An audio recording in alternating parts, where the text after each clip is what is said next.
Hello everyone, I'm Shubhangi Shruti, a core team member at DSC Gita. I wholeheartedly welcome you all to our first event, the Kickstart. Now live.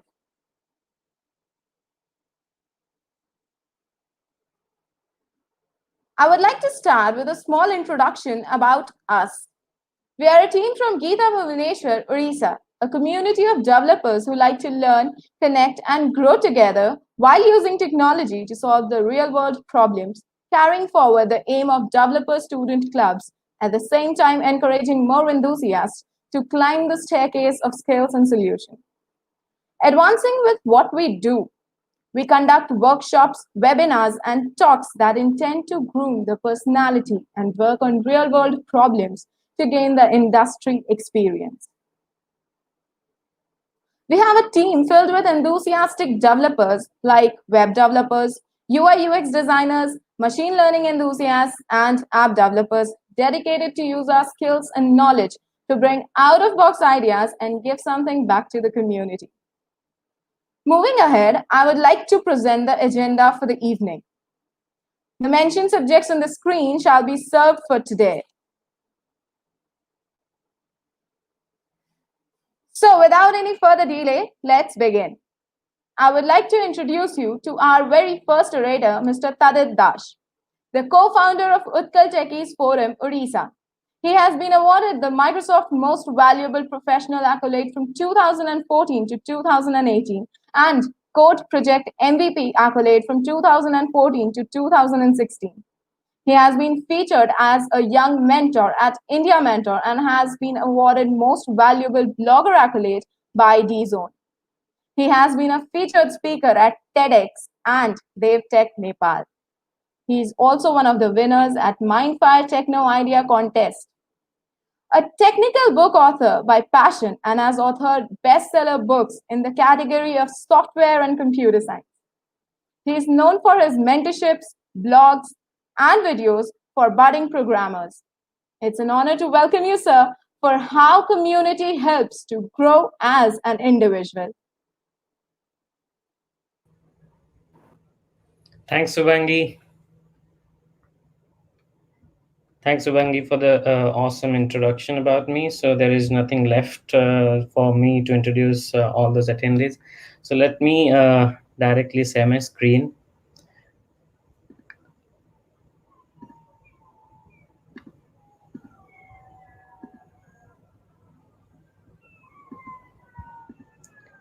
Okay. Yeah, hi everyone. Welcome you to the Developer Students Group Gita, the first kickoff event actually. So thanks for inviting me to this event. As you know, my topic is how community helps to grow as an individual.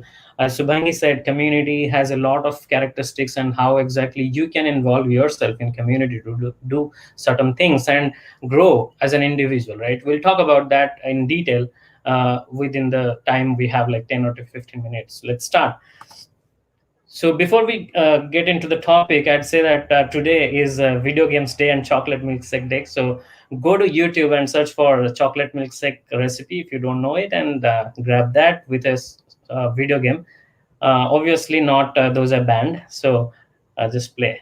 Okay. If you don't like playing video games, then go and grab a book like this, which is Who Moved My Cheese. This book talks about how change in your life would grow you as an individual, right? It will have this book is really good, and I recommend everyone to do that. Read that. Okay, so as an individual, what you have certain skill sets, right? You have certain things inside you which might be not in other individuals. So let me just show you what exactly you can have, right?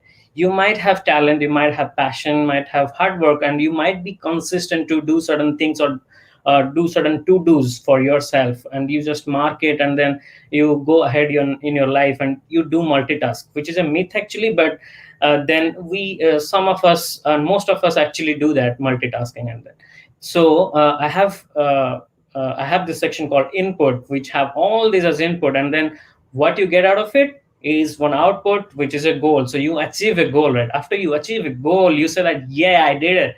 Okay. And you just relax. Then what happens is you just relax and, okay, I have achieved this goal. Okay, let me just go and do crazy stuff. Let me go to Facebook, let me go to Twitter and just announce it, right? And then go with my partner, do certain parties, and then you just what's next? So what you do after achieving that goal, you then again plan for another goal, right? You then go with all those inputs you have, then you achieve another goal, and you go in a loop, right? But then after certain time, you might ask this question to yourself, that am I satisfied, am I happy after doing all these things, after achieving all these goals? Am I happy? Am I going in the right direction? Okay, some of you might ask this question and get the answer as no, because the thing is, there is something called dream, and there is some ideas inside your subconscious mind. When you get that ideas, you don't find the way how to exactly make things happen. Okay, that's very difficult for you, because you say that, okay, I don't have that skill, I can do it, let me just think about in my comfort zone, in my goals, and just achieve that. I'll not think about that dream or that idea, because I don't have that skill set. I don't have that passion or something like that. Okay, you are missing something, right? So then comes a team into picture. The team is going to help you to do certain things. So if you make a team of like-minded people around yourself, around your circle, okay, with different expertise. So let me just modify this input a little bit, and we'll have collaboration between individuals. We'll brainstorm ideas.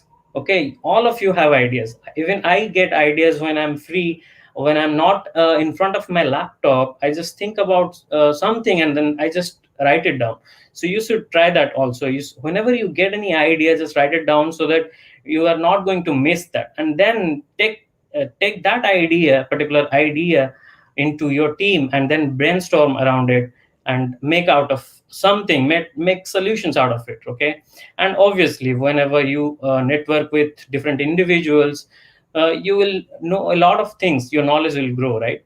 And you add some other skills around it to the input, as I said, dot dot dot. Okay, then what you can achieve out of it, not a goal, but wonders, right? Okay, not just yeah, but yeah. Okay, you can do it, wonders, right? So then what happens when you ask the same question, am I happy, am I satisfied? Obviously you'll get that, feels great, right? Okay, so that is what a team is. Team can bring wonders, not just achieve your goal, but wonders. And you also, okay, will get out of your comfort zone to do something else inside a team, because team is very flexible, right? You are doing something today, and the next day team will ask you to do something else, right? So you will be flexible, and certain things which are not in your comfort zone, and that's good for you. Okay, then you'll ask me how to do that. Okay, you are right now might be asking that in your mind or to me. Okay, so answer is community. As we're talking about community is something which is built upon like-minded people, okay, having a common goal. So for example, we as programming groups, right, in Odisha, we have certain goals, like we will go to schools or colleges and educate these poor people. Or a common group or community, like those work for the society, they go to flooded areas, and they distribute food and this stuff. So you should have a common goal for the community, right? And you bring in different expertise. Someone may be very good at writing, someone may be very good at speaking, and stuff like that. Okay, you bring different expertise inside a community. There are student communities, obviously there are professional communities, there are online communities. Okay, these all communities have different mindset, different goal set, and uh, so different expertise. And you as an individual, you can go to that community, join that community, and bring in your ideas and make that happen, right? That's very easy to do. So let me before going to what are the communities available for you, let's see what to do inside a community, what not to do inside a community. The list might be very big, but I'm just trying to show you some basic stuff to do inside a community. So just join specific communities in your area. Like if you are a programming guy and you love programming, then go and search a programming community. Join those communities. Okay, don't just explore every community and join that. Don't do that. Okay, I'll come to the wrong part after that. Don't what is the don'ts? So do specific tasks first because you are comfortable in writing something. Then do writing job. Okay, inside a community, do writing, do speaking. But that doesn't mean that you cannot come from your comfort zone. Obviously, that is the reason you are inside the community. So whenever there is a chance, or you are you are comfortable in speaking by seeing other people, because community brings that particular flavor in you, right? Whenever events are there, like this event, like I am speaking, okay, and you are watching, and you think that, okay, I can also do that. Okay, you might think like, I can also speak in events, I can also go to DSG and talk to this organization, I can also speak, right? So these things come into picture after some time, but just start with a specific task, whatever you are comfortable at. Then take ownership of a particular task, because when the community have different tasks, right? So for example, a community might have a website, and website might need a content, and you are okay with writing those contents. Then take ownership of that. You are responsible for that particular section, right?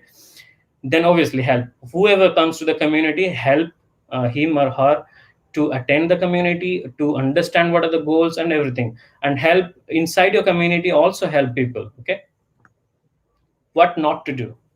This is very important actually, because whenever you say yes to everything, that will bring you stress. Okay, don't be stressed, and just remove this particular stuff, whatever I have from my experience. Like, join all communities. You can see that I have collared, the red colored parts are actually wrong things. You should not do that. Join all communities. Don't join, okay, don't join all communities. Just select specific communities which you like, because you have to have those like-minded people inside the community. So you should check which communities is actually going to help you. And then don't be online 24/7. Okay, don't be online, because this is a very good thing, and this is very important, because in these situations of corona, like, you are working from home, all are working from home, and if you are online on phone and laptop every time, you will get stressed. So just be relaxed for some time. Just have specific time for your particular tasks, and just spend time with your family, or go out and do certain things. But don't be online, and don't be so responsive to messages whenever they come to you. Okay, and don't share everything in every group. These communities have different groups with different purpose, different guidelines. Read those guidelines and share what is relevant. Don't just share everything in every group. Like, there is a message called, if you send this message to 7 people, you will get 100 rupees. Don't do that in a programming forum, right? Don't say that. Refer all friends. Don't do that, because you just need to look for like-minded people. If you find someone, or someone reaches you and explains that he has something to bring into your community, then refer that friend. Otherwise, don't do that. Okay. Then accolades, as Subhangi was mentioning, like, there are a lot of accolades I got in my life, but I have never agreed for that. I don't have a certain goal that I'll achieve this particular accolade. No, not like that. You should do certain things. You should do this specific task which we talked about, like authoring, or speaking, or writing, and everything. Like, okay, and blogging, this stuff you can do, and after some time, will automatically you will get accolades, certificates, all that stuff. Don't just work for certificates. Okay, don't have that mindset when you come to the community, because community is a selfless service, it's not a selfish service. Okay, so with this, I'll say there are certain communities in Odisha, particularly, like GDZ Bhubaneswar is there. GDZ stands for Google Developer Group, which is also having a chapter in Odisha, Bhubaneswar. And there is Utkal Techies Forum, which I am associated with. And then there is Developer Students Group GITA, which we are now a part of in this particular event. And there are a lot of online communities, like GitHub is there, Stack Overflow, Code Project. This particular if you are watching this particular video right now and you are not from the programming or computer science background, this might not excite you, but these particular stuff are only for programming guys or computer science guys.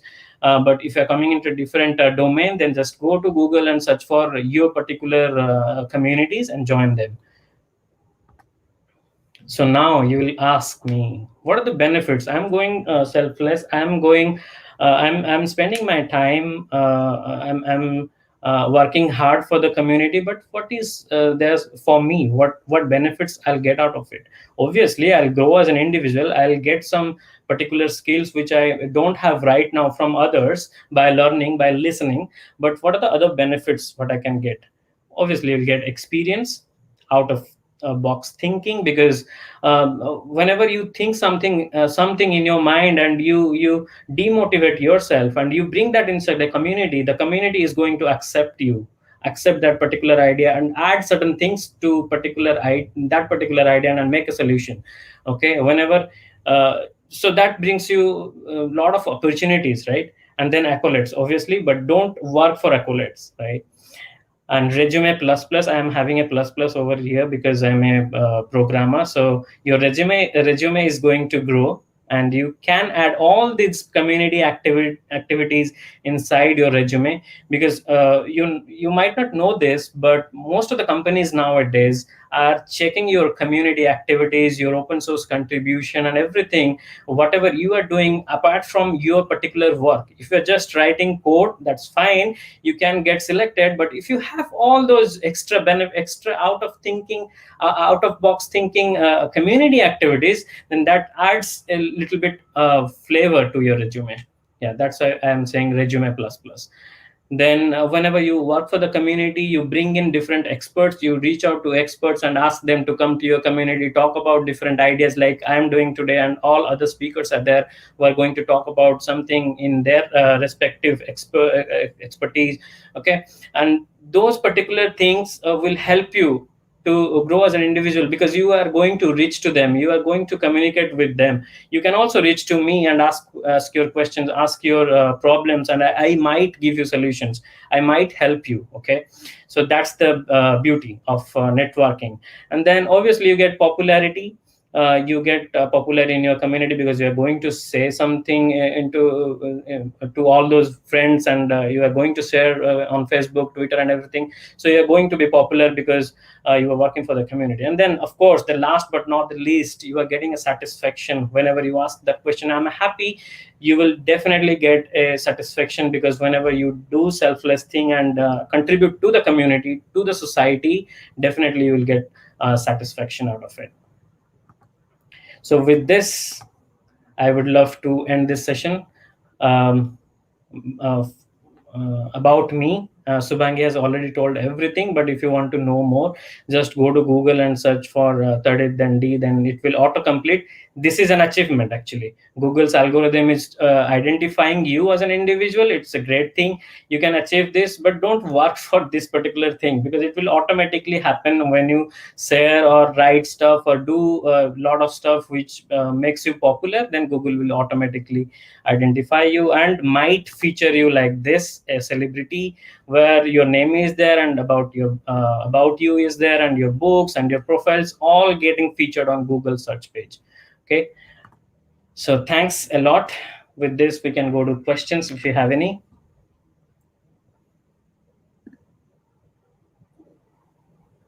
That was really insightful, sir, and how to start with our community and how to proceed at it. So, with the questions, we can move forward. Okay. I'm really interested in mixed tech like Android plus ML. Which community should I join? Any ideas? Yeah. So to answer this question, whenever you have, yeah, Abhishek. Yeah, Abhishek. So this is a good question. If you have different interests like Android, ML, then you should find you should go to those Android official forum, and you can join that particular community. And then ML, for ML there might be different communities. So I would suggest don't go to one particular community which talks about Android and ML, but do like join two communities altogether, one for Android and one for ML. I don't have specific ideas right now, but if you reach out to me, we can search it together, Abhishek. No issues with that. I'm sure Abhishek will, sir. So, moving to the next question. Somraj, how do I enter an online community without being too pushy? For example, I want to be a part of Twitter design community. How do I approach them? I'm not aware of Twitter design community and how exactly to approach them, but in general, I can talk about how to enter into a community, online community. If I talk about my experience when I joined an online community called Code Project, where I started my particular community journey.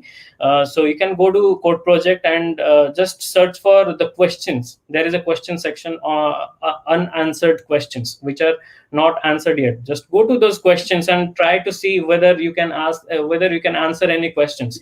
That is the most easiest way to get involved in that particular community. So that is the way I did, but I'm not sure about Twitter design community. We can talk together if so you wants to. We can do that. So that was all very cake, sir. It was okay. We have a next question for you.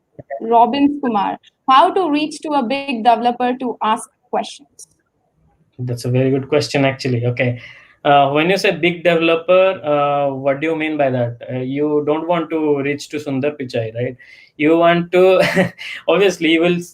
That's a very good question, actually. Yes. So, what you have to do is you just go to different forums. Okay. There are online communities. What I talk about is Code Project, then Stack Overflow. Okay. If just go to these communities and ask your question if you have any doubt, and they will come to you with answers in seconds or in minutes or in a day or 2 days or something like that. But if you don't get your answer, just go to Facebook or Twitter, as just search with different hashtags that interest you. For example, if you have JavaScript, you are learning JavaScript, then just search about JavaScript in Twitter, and you will get those experts which are actually talking about JavaScript. And from that page, Twitter search page, you can find who are the experts, and you can reach out to them. You can tweet them. I would not suggest to directly message them, but because some might not feel good, so you can just tweet to them, ask your questions. Or if you find their website on their bio in Twitter, if you go to their profile, if you see an website, then go to that website, and there should be a contact form, and there should be guidelines how to contact that particular person. You can try that. You can message them. That's it. That was a great piece of information, sir. Thank you so much. It was a pleasure having you, sir. Thanks a Thank you. lot. Thanks everyone. Depression often comes with topical concern and how to deal with it. When character is set in his zone, not to take stress. To talk about it, we have with us Jessica Rose. She is the advocating chef for greater access to technical education and educational success. She surrounded topics including operating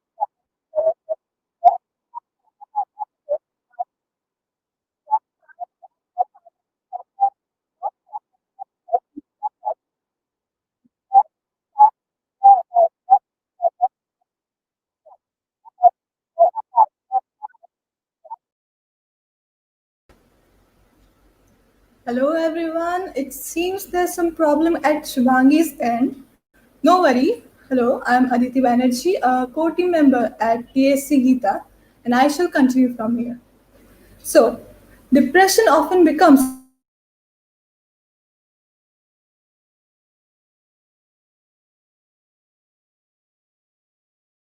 a topic of concern, and how to deal with it.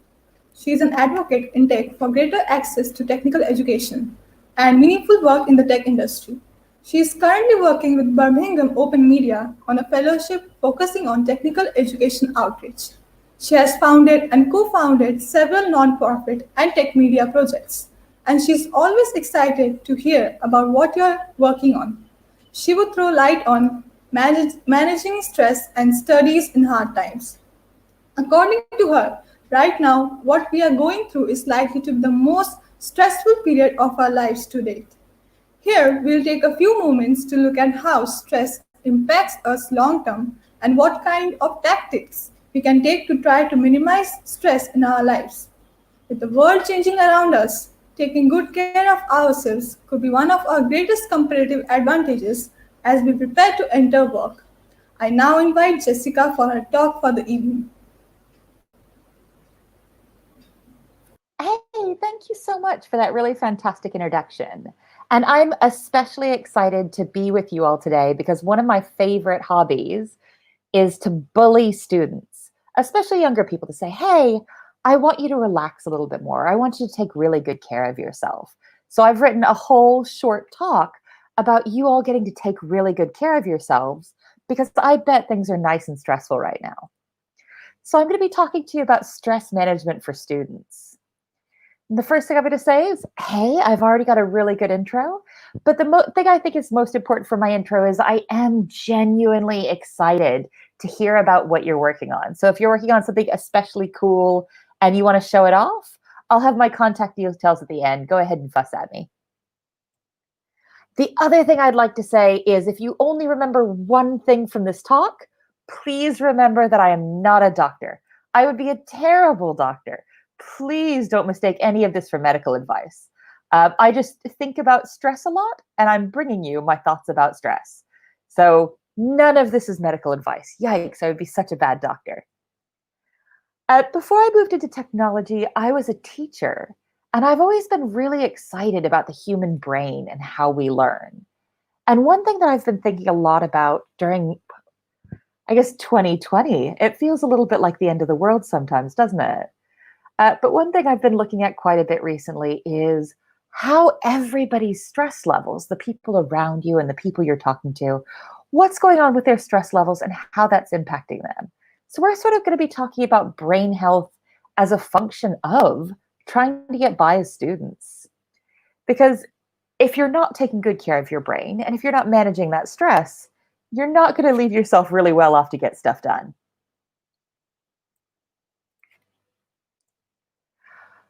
What do we even mean when I say stress? You say, well, I have a lot of stress in my life, but maybe it's normal stress, or maybe what's the bad types of stress? We're going to talk about two different types of stress.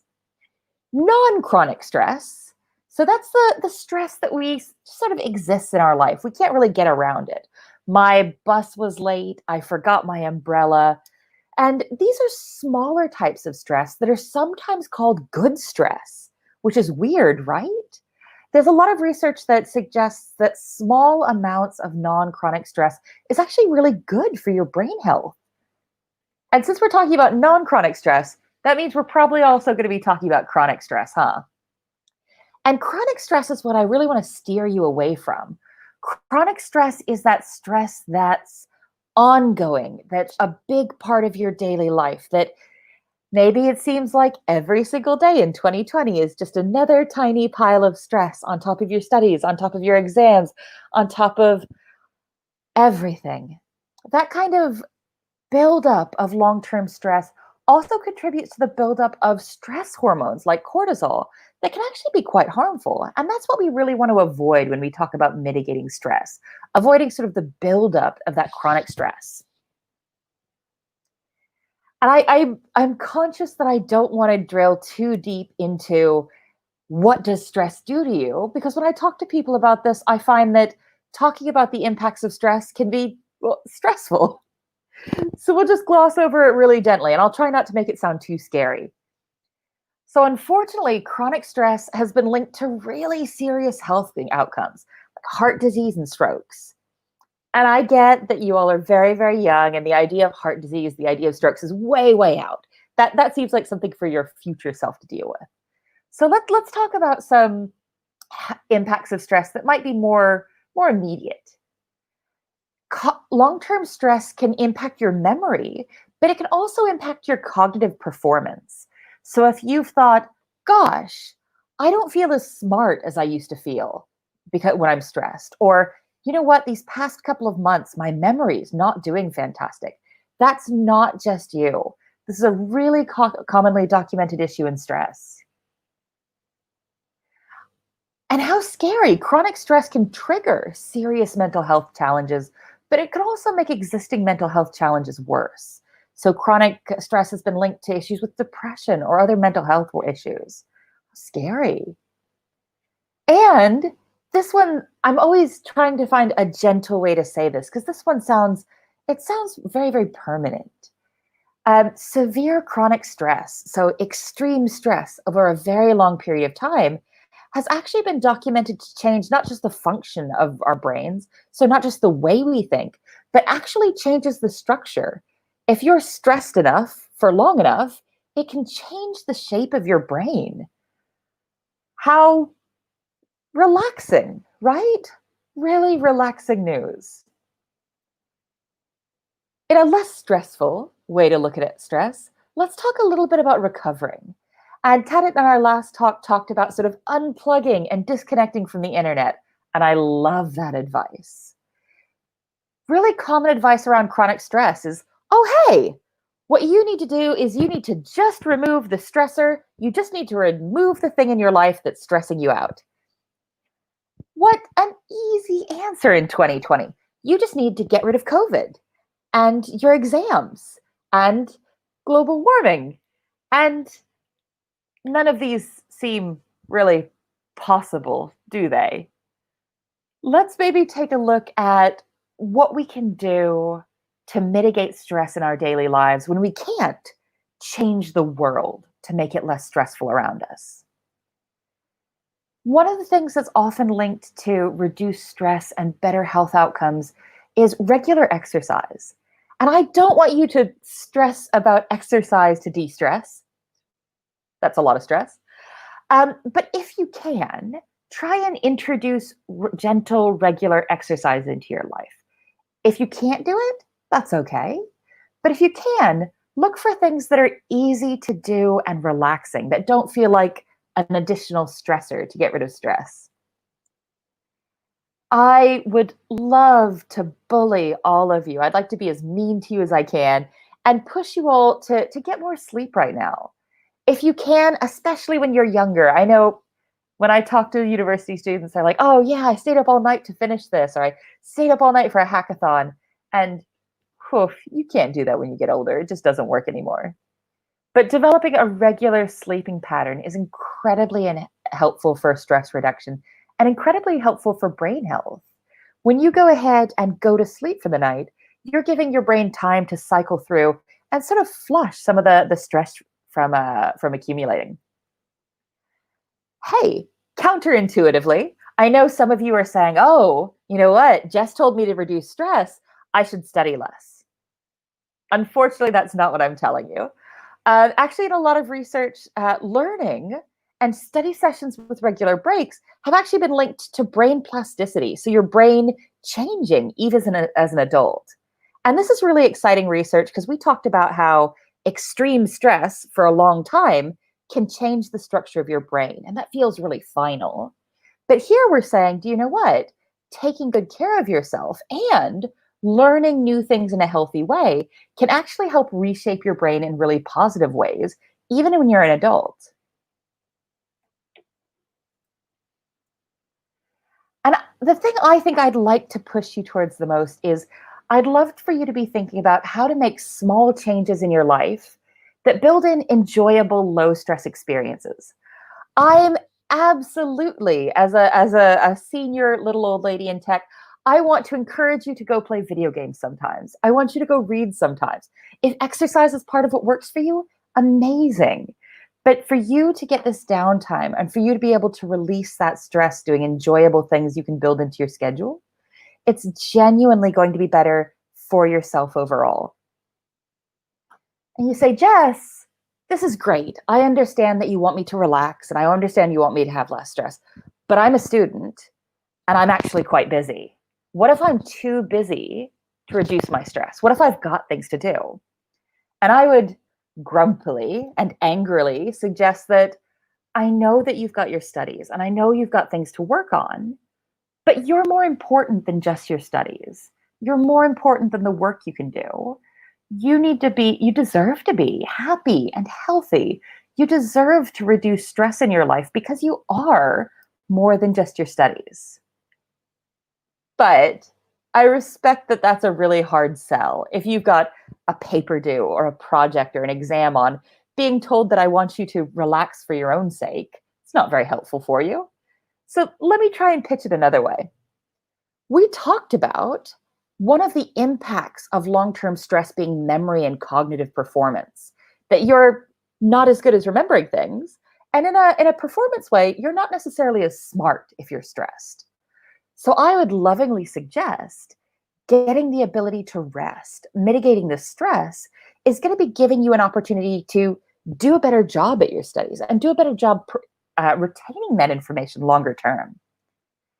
And we talked about how learning can be really valuable for stress reduction, that these learning and study sessions with regular breaks, that's the one I really want to call your attention to, has been linked to better brain performance. That if you take these breaks, if you study and you're doing this in a way that mitigates your stress, you're not just going to do better, it's going to leave you smarter and more capable, potentially for the rest of your life.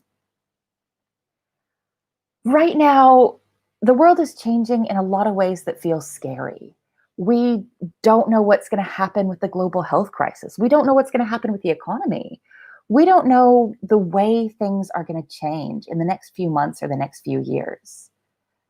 If you do have the ability to start to manage stress now, I might lovingly and stridently suggest that this is going to give you one of the best competitive advantages as you move through your studies and as you move through the beginning of your career. Effective stress management is going to give you a competitive advantage in a world where everyone is accumulating stress right now. If you won't do it for your own sake, and if you won't do it because it feels nice, I'd love to encourage you to relax because it's good for you. Your brain needs things from you to perform its best. And if you work to lessen the load of stress, lessen the amount of pressure your brain's under, it's going to go ahead and see if it can't do a better job for you. Thank you so much for your time and letting me bully you. If any of you want me to bully you at length, you can reach me on, here's my website, or you can find me on Twitter or email me. I don't recommend emailing me. It tends to take a while.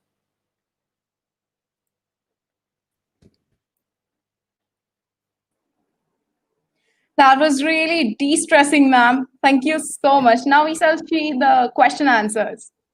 Yeah, I would love to bully y'all individually through this.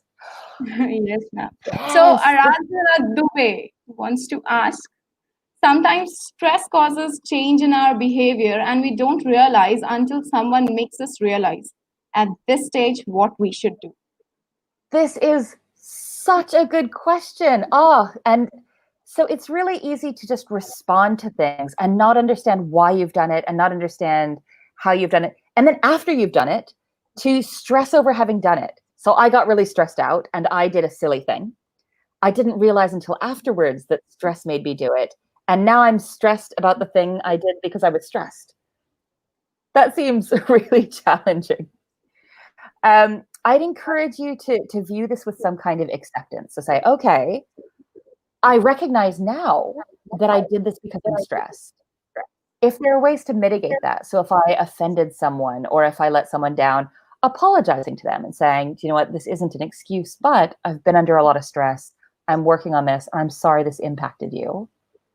But really taking this as a lesson to say, this happened. I can't change that this happened, but I can go ahead and look for a pattern. So what happened in my life? What kind of stresses was I under? And how can I try and learn from this for the future? Yes, ma'am. So the next question is from Maheshwar Sana. Can we fool our brain and make it agree that we don't have stress even if we are into it? I love this question. And I mean, there is good stress. So you can have good stress, which is small amounts of self-contained healthy stress that teach our brains how to do puzzles. But a lot of the stress hormones we actually are developed come from our kidneys. And you might be able to fool your brain. I don't think you can fool your kidneys. So your kidneys produce cortisol when they're given signs from your brain. And that is a stress hormone that can be really, really damaging. I bet that you're so smart and I bet you're so good at getting stuff done, but you probably can't fool your brain. And even if you could, it's going to take so much work to try and fool your brain. What if you just spent that energy minimizing your stress and then let your brain do what it wants the rest of the time?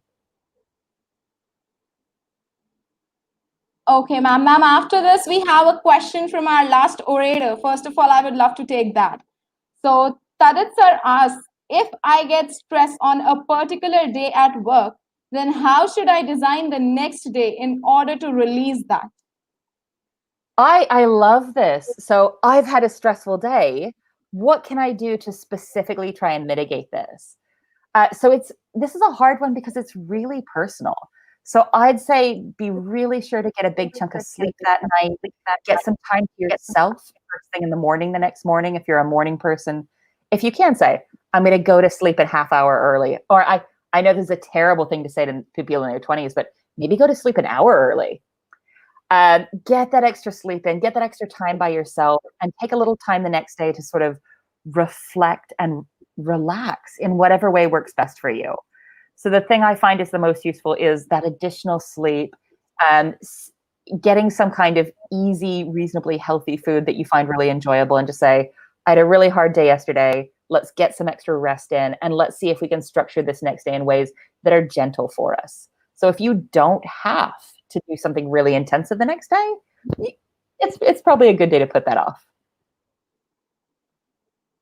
That was so good, ma'am. Thank you so much for enlightening our event. Okay, we have one more question. There are so many questions for you, ma'am. Everyone wants a de-stressing lessons from you. So how to break out of imposter syndrome? So this, I'm going to cheat and I'm going to send you to YouTube for this one. I got this question a lot over the past couple of years. So I actually wrote a whole conference talk nicely yelling at smart people about imposter syndrome. So if you search for Jessica Rose imposter syndrome on YouTube, you'll get a long talk of me nicely yelling at you. But the sort of summary of that is you kind of can't. So imposter syndrome is our brains being bad at self-assessment. And in an exciting way, that's never going to stop. And in a terrible way, that's never going to stop. Again, I say acceptance a lot, but the thing I found the most useful in imposter syndrome is recognizing the stress it puts on you, or recognizing the impact. How does it feel? So, oh gosh, I'm starting to panic, and oh, this is imposter syndrome. I'm going to recognize what this is. I'm going to recognize that it's not that I'm terrible or that I'm rubbish. It's that my brain is bad at self-assessment. I'm going to take a small break. I'm going to get up and make a cup of tea. I'm going to walk over to the window and see if that very small break sort of resets my panic cycle. I'm so sorry there's no magic way to make it stop. And I'm so sorry that knowing about imposter syndrome doesn't make it stop at all. It's just going to be your brain, the way your brain works, but it's the way almost everybody's brain works. I'm sorry, Raj. Thank you so much for answering that, ma'am. It was so enlightening to hear you. Thank you so much for joining us. Thank you so much. You've all been an absolute joy. And if you ever need me to politely bully students again, I'm always here. Thanks again, ma'am. Next, we have with us Annapurna Agarwal. Annapurna is a full-stack developer. Currently, she is working on creating technical educational content online with various platforms. She believes in sharing experience and learning. She is an organizer at Google Developer Group and is Women Tech Maker Ambassador, working to nurture local tech enthusiasts. She is also a facilitator for I Am Remarkable program. It is a pleasure to have you with us, ma'am, to talk on finding your way in tech. Hi, Shubhangi. Thank you for such a lovely introduction. I'm Annapurna. I'm author at Plural Site.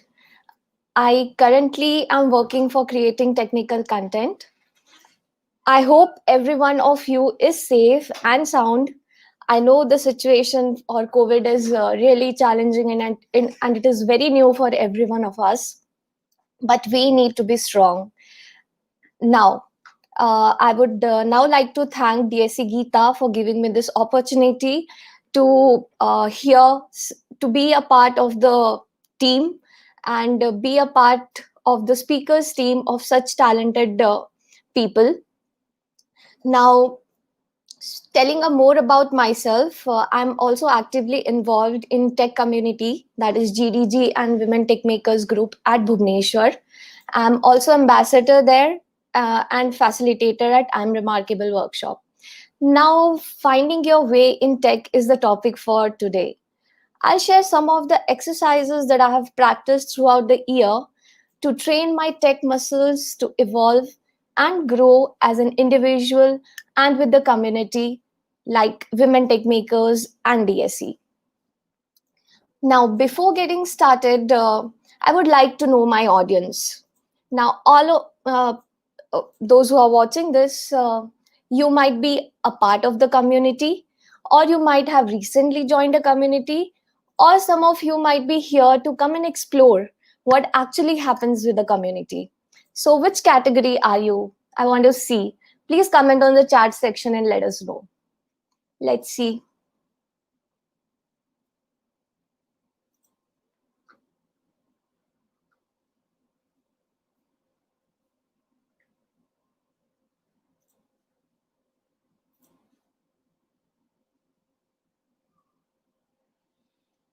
Do we have any answers yet?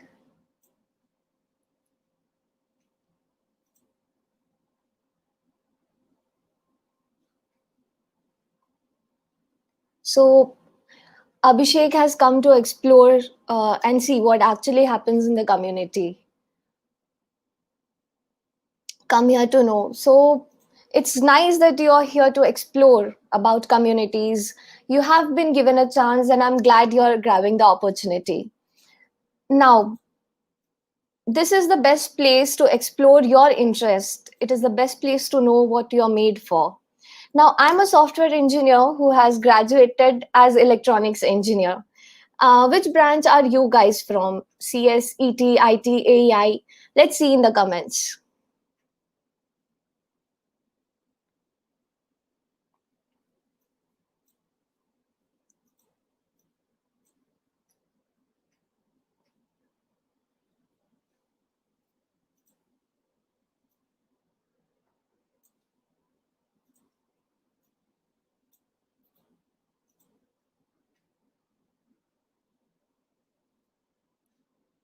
I'm sure we have people from all the branches and all the year. We have Sudhi from CS. I'm from ET, and I'm sure there are a mixture of people from various branches and streams. Now, it's okay to start small and fail. Now, what I see is in college we opt for any branches available when we join, right? That had happened with me. But then as we as we proceed to second year or third year, we gradually start working on the software subjects. Why? Because the jobs are easily available. We have campuses which hire us and we are happy with the 9 to 5 job. This happens when we are not properly aware of the opportunities that are lying in front of us. Now, I had a friend in college who was in electronics, and unlike most of us who were placed in the IT company, he was not comfortable with the job and he willingly opted out, and he did not sit in the campus placements. Now, he had started with a very basic job in electronics, and right now, after 4 years, he is working as an electronic engineer in a very good position in Samsung. Now, so my dear friends, I would like to say that it's okay to start small. It's okay to fail. It's okay to try new things. Now, in contradiction to that, many of us are here into software by choice. We like tech, we like coding, we enjoy coding. But how do we know that it is right for us? And which technology is right for us? Now, one of the easy way to explore yourself and your interest is being a part of the community. Now, we had Tadit say a lot of things and chances that you grab from from the communities. He mentioned a lot of communities available to help us. Now, You join a community, you meet a lot of people from various backgrounds, you make network, you make connections, and you get the opportunity to make your hands dirty with different technology. And community is one such place where you can try anything that you want. Now, our career is not a sprint with deadline. It is a marathon. We need to take our time and complete our run. We need to keep trying, we need to be consistent, and it's absolutely fine to ask for help. Be it a friend of yours, or a mentor, or your professor, or any community members that you are in contact with. You have a lot of people who are around here to help you with any issue that you have. Now, we are often scared of trying new things. We are often scared of learning new things, thinking that we are comfortable here with whatever we are doing. Now, unless you try something new, you're not going to know if it is for you or it is not for you. Makes sense, right? Now, well, I'll tell you my story. I hadn't had a laptop till until the first year of my college. Now we used to go to the computer labs in school. My contact with the computer was just running the BlueJ programs and scoring marks. That's all I knew about computers. Now in college, I got my own laptop and I started learning programming languages. And in the second year of my college, I had come in contact with the Google Developer Group Bhubaneswar. Now I used to be a participant there. I came across an Android and I started working on it. I started enjoying it. I started liking creating Android applications. Now I tried my hands in a number of other frameworks and programming languages, technologies, but I continued with what I liked. I tried new things only to know that what are the things that are for me and what are the ones that are not for me. So after passing out from college, I worked in the Mindfast Solution. It is a software company in Bhubaneswar. For a couple of years, there I learned a lot of new things. I was assigned a project which I had no idea how to work on. Like I was trained for that, so it was again very new for me. And then again, after working for Mindfire, I tried something very new to me. I started creating tech videos online. I started sharing knowledge through videos online and I started enjoying it. So I switched my career from being a software developer to creating videos related to software, to teaching people and spreading the knowledge. So my intention behind telling you all this is, see, I too was scared to switch careers, to try something new, but I overcame it. Unless you try something, you're not going to know if it is for you. Maybe there is something that you would want to skip, could be your thing. So grab all the opportunities that come your way. Explore it without missing anything. If you want help, we are here for you. Now, we need to set our priority about what is important to us. We can't just be sitting and thinking that I want to learn a technical language, let's say, or some framework. Let's say you're thinking I want to learn Angular. Now you can't learn Angular without actually learning it. You can't just sit and think and Angular will come to you. No, you need to learn Angular to learn Angular. So you need to work on it. You need to give it time. You need to set your priority to learning new things. It's all up to you how you set it. Now, I would like to know what you have in mind before you start learning something new. What are your expectations when you start trying your hands at something new? Let's hear you in the comments.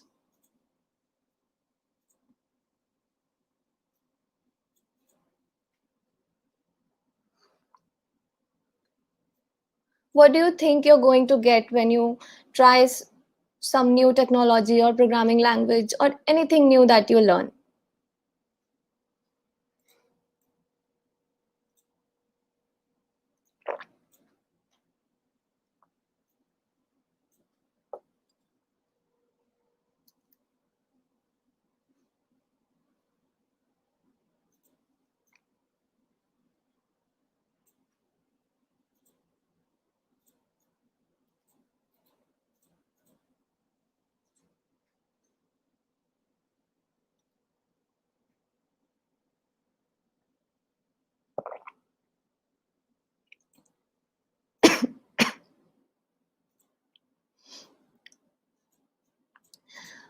Vaibhav has enthusiasm.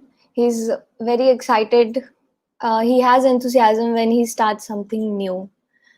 Java, you want to learn Java, I think. Warrior Yash says better opportunities for their particular skills. Okay. Probably expand my knowledge about how things work, since working on something provides better insights about it. Yes, absolutely. I agree with you, Raj. Ananya says get a chance to work on something new and make something new. Absolutely. So this is how we set our expectations. Now, not all of them will be met all the time, but yes, you can know what is best for you. Now, ample resources. We have ample resources in internet for anything that you want to learn in tech. COVID has made it very clear that you can learn, work, and utilize your time from a corner at your home. We have ample resources to learn new technologies. We have free resources, scholarship programs that communities like DSC, Women Tech Maker, and GDG have. There are numerous scholarship programs, and even the paid ones to learn something new is a good investment. Now, uh, the communities that we are talking about, they are so aligned towards supporting techies and helping them frame their career.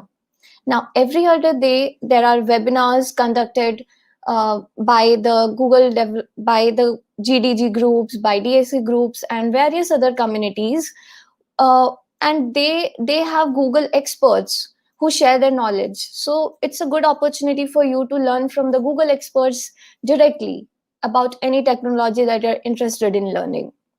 So you see, the resources are as wide and vast as ocean.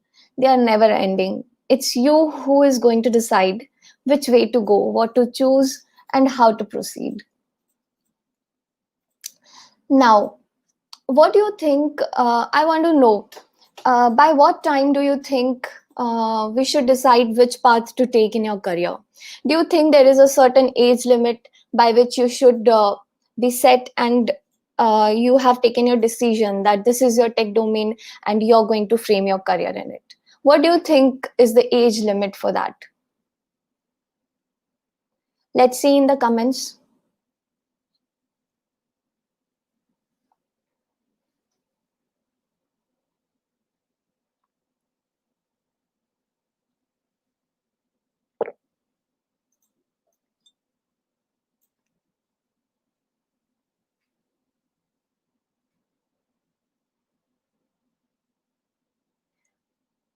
When do you think should you decide what you want to do?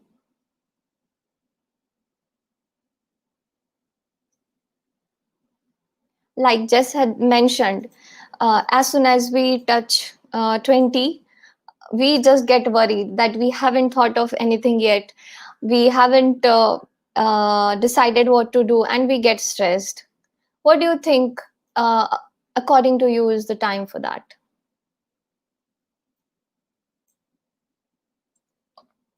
Aradhana says there isn't any age limit to learn something new. Of course,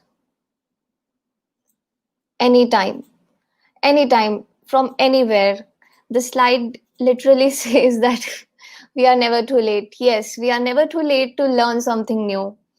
Now, see, I have had remote colleagues who I have worked with online, and who have switched their career to tech after working as plumbers or as a store manager and various other profession from wide professions, from wide angles, and they have switched their career to tech. They are authors of very good and big websites who teach online. So you might never know what might click you and take you to your highest career path. Now, even if you fail, it's fine. Just get up, go ahead, resume. Do not stop, and own it. Own what you want to do and be confident about it. Now, Tadit had mentioned about one thing that I liked a lot. He had mentioned about jotting down the ideas and working on it. Yes, I completely and totally agree with him. I suggest I would like to add a small point on it. Just carry an idea book with you. Whenever an idea pops up in your mind, just write it down, brainstorm on it, and you'll know if it is for you or not. It's never too late. Now, are you heard? This is very important. Now, let's just suppose that you're in a group meeting or a big decision making meeting. Now, the meeting is on, and you have a suggestion to make. Now, how many of you feel that you're not heard? Or do you feel that people are not giving you as much importance that you deserve? Now, what if you feel so? What do you think is the reason? I would like to see your answers and views in the comments. Any kind of meeting, any kind of decision making meetings.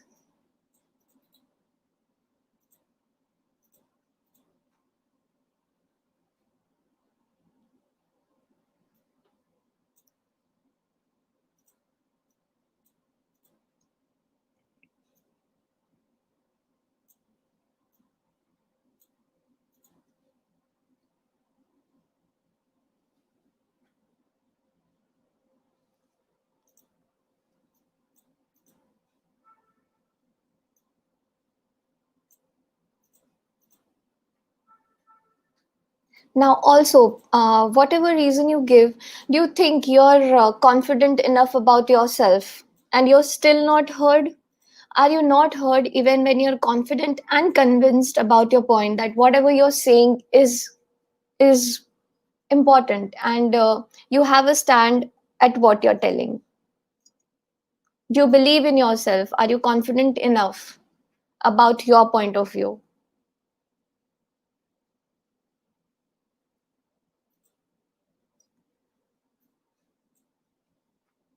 Can we have the comments, please? Do we have any?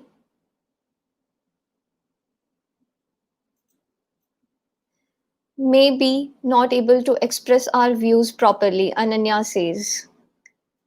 Okay, Raj says there have been many instances where I didn't let my points out just because I thought it will be deemed immature or not up to the mark. So maybe our questions might not be worthy for that session. Sometimes I'm too reluctant to talk to people, so they exclude me in first place. Yes, this is what happens when we are not confident about what we are going to say or what our point of view is. We get unheard when we don't hold on to what we say when we are not confident about it. Yes, this is exactly what I'm telling. Now, you see, when you're not confident about yourself, how do you think someone who is not you can trust you? Right? Am I making sense? See, you need to know that you are remarkable. You are one of your kind. If you have a point to present in the meeting, be confident about it. Do a proper research on it and speak up. Make yourself heard. Now, tech is a part of your career, a part of you. You need to nurture yourself, accept yourself, and feel remarkable to achieve what you dream of. You have a number of communities to help you in technology, thousands and millions of websites and online forums which can give you answers to your tech related questions, to help you find the answer to your in for the bug in your code. But to work and believe in yourself, you need to start from home. You need to start from yourself. You need to feel remarkable. Now, it might be a very small thing that you're very good at, but mind you, it matters. Now, I'll say that I feel remarkable about myself because I like keeping my surroundings clean. I like keeping my place clean. Now, I'm remarkable because I have authored 6 online plural site courses, along with creating a YouTube family of 23,000. Now, I'm remarkable and I know that. And I'm the only one of my kind. So when I'm confident about myself, I can make people hear me. Now, I want you guys to comment and tell me, why do you think you're remarkable? What is in you that you love about yourself? Just type it in the comment and then I'll show you a very beautiful video. Let's see what you think about yourself first.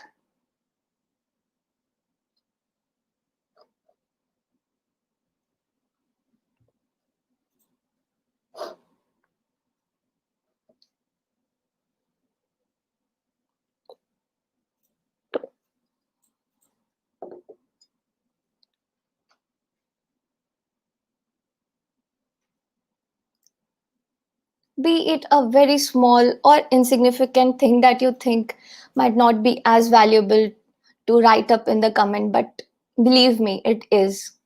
It makes you stand out.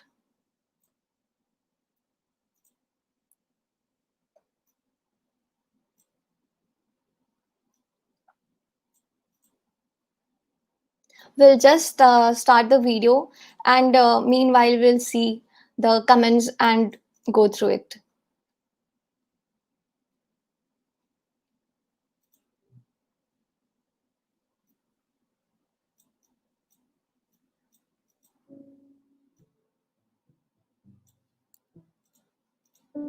Please write down your answer to I'm remarkable because. So I'm remarkable because. It's really hard.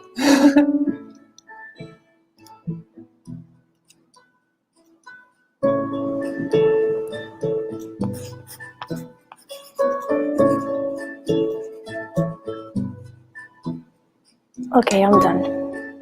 How did it feel to write it? Weird. Hard? Would you mind reading it out loud? Oh my god. I'm remarkable.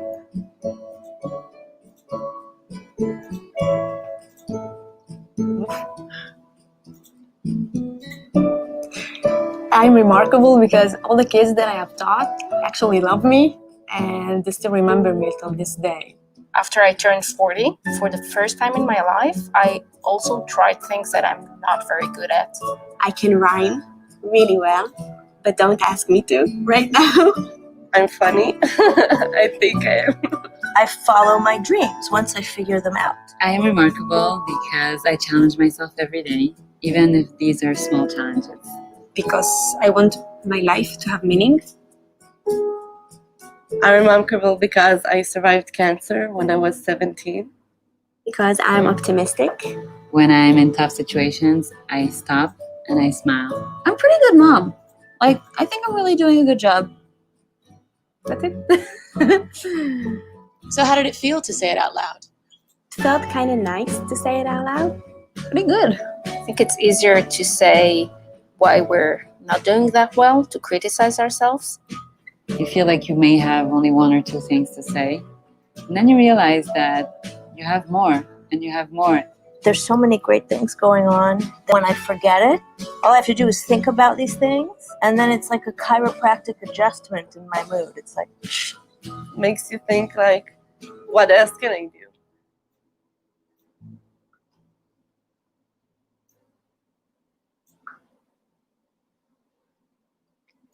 So we have Abhishek. He says, because I'm honest, helping, and a good listener, and people easily confide in me. Trust me, this is really great. Ananya is trustworthy and helpful, and she is remarkable. Because I'm funny and positive all the time. You see, this is very beautiful. Because I can play both guitars and drums, says Abhishek. So you see, you feel good when you find something good about yourself, when you speak it out loud. Now, finding your way in tech, I know you can do it. You have me, you have our communities, you can reach out to them, you have a lot of options and opportunities. Now grab them and don't be scared of trying them. You'll ultimately know what is best for you. And don't forget, you are remarkable. You can connect with me over LinkedIn or Instagram. I also have Twitter account, but I'm not so active there. It was nice knowing you all. Thank you and have a good day. And don't forget to smile.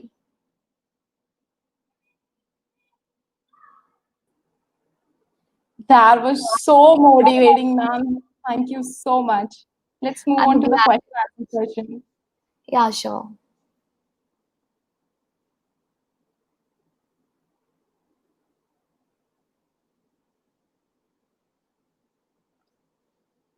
That was really an interactive session, ma'am. Thank you so much. Our audience enjoyed it. The comments show that the audience enjoyed that. I'm glad it was nice. And that video seriously made us cry, ma'am. I was like, oh my God, I have to cry. No, I have to speak again. So I need to hold that. We can conduct a I'm Remarkable workshop for the audience if they are interested. Yes, ma'am. Sure, ma'am.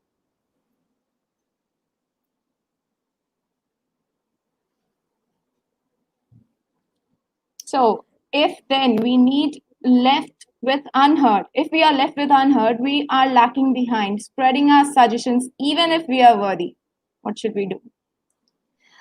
See, now if you're left unheard, you need to make yourself heard. You need to stand up and make your point. You need to speak. You need to be confident, and that will do.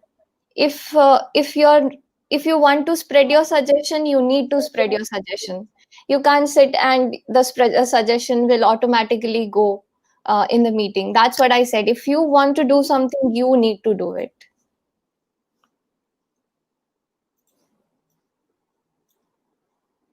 So Aradhana Dubey asks, being a computer student, if I don't know from where to start, what should we do? Start from something.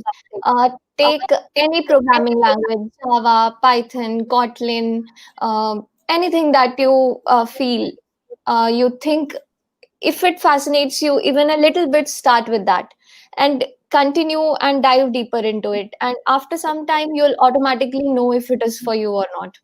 If it interests you, continue with that, or you can skip and just try something else. That's what I feel. So Abhishek Raj wants to ask, is it really difficult for a team leader to make a tough decision regarding bad performance of any team member? How to tackle it?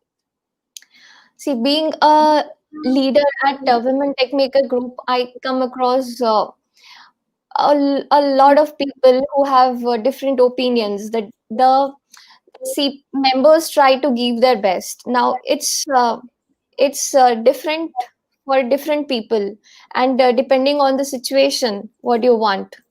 The performance of the team member might be good, but not satisfactory according to the requirement. So listen to them. Listen to them and then work as a team for it. There will be a solution. Now you can't tell a member that he is not performing good. You need to work with him and make his performance good. This is what I feel. Thank you so much, ma'am. Thank you so much, ma'am. That was just like a beneficial guidance for all of us. Thank you so much for being with us, for giving your time. Thank you so much. Have a good day. Thank you, ma'am.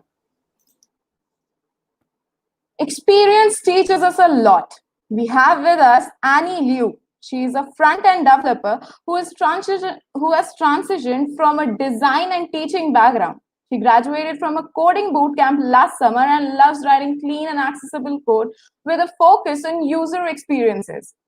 She is also an avid traveler, and the best gelato combo she has ever had was blackberry Earl Grey and pistachio. Annie shall be talking to us about 10 lessons from her first year as a developer. Hi, everyone. I'm really happy to be here. Thank you for the lovely presentation. This is my first time actually doing a presentation, so bear with me if I make any mistakes. And I'm going really old school. I do not have any slides, so I have a whiteboard here. So a little bit of context about me. I work at an agency at the moment. So in the course of my time and my days, I work on multiple projects. So my first day was July 15th last year. And to date, I've worked on about 22 different projects. So it's quite a bit. And so the experiences that I'm sharing are from, sorry, I'm a little bit nervous right now, but the experiences that I'm sharing are from the experiences of doing this and architecturing several front-end websites, and just from talking to other developers as well in the time that I've transitioned from my design and teaching background to become a developer. So here we go. So 10 lessons that I've learned from my first year as a developer. Lesson number 1 is you don't have to remember everything. So I'm going to stick this up here. Okay, that works. So when I first started learning JavaScript, it was, I don't know why, but maybe some of you can relate to this as well. I got it in my head that after seeing maybe a function or a method a couple of times, I should just somehow automatically know it, that I should be able to just recall it and grab it and use it. And I don't know where this idea came from, but it was pretty harmful for me because I would have so many doubts about myself. And I was always thinking, oh, I can't do this because I don't know how to do this and I don't understand how to use it. But what I've kind of realized since then is that, I'm not an encyclopedia. I don't need to hold all these JavaScript functions and methods in my head. I am hired to solve business problems, and I am hired to know and understand the tools I have at my disposal to come up with solutions. So that's why we have documentation and Google. It would be really remiss of us to just kind of to kind of throw away all the science and innovation that technology has provided for us in, providing the internet and documentation. We just have to use them. Like, for example, I know how to use Flexbox. I know how to use Flexbox, but I had to Google Flex Stretch the other day because even though I know how to use it, I forgot the syntax. And that's a small thing. So I feel like we don't have to remember everything. We just remember what we need to know. And then, and then we can basically just do our work. And so that brings me to the next lesson. Oh, and by the way, like even senior developers, like they still have to Google everything. The only difference is that they know what to Google for, and that's what their experience. And we're like pro developers. You probably have seen that. Like we're pro Googlers.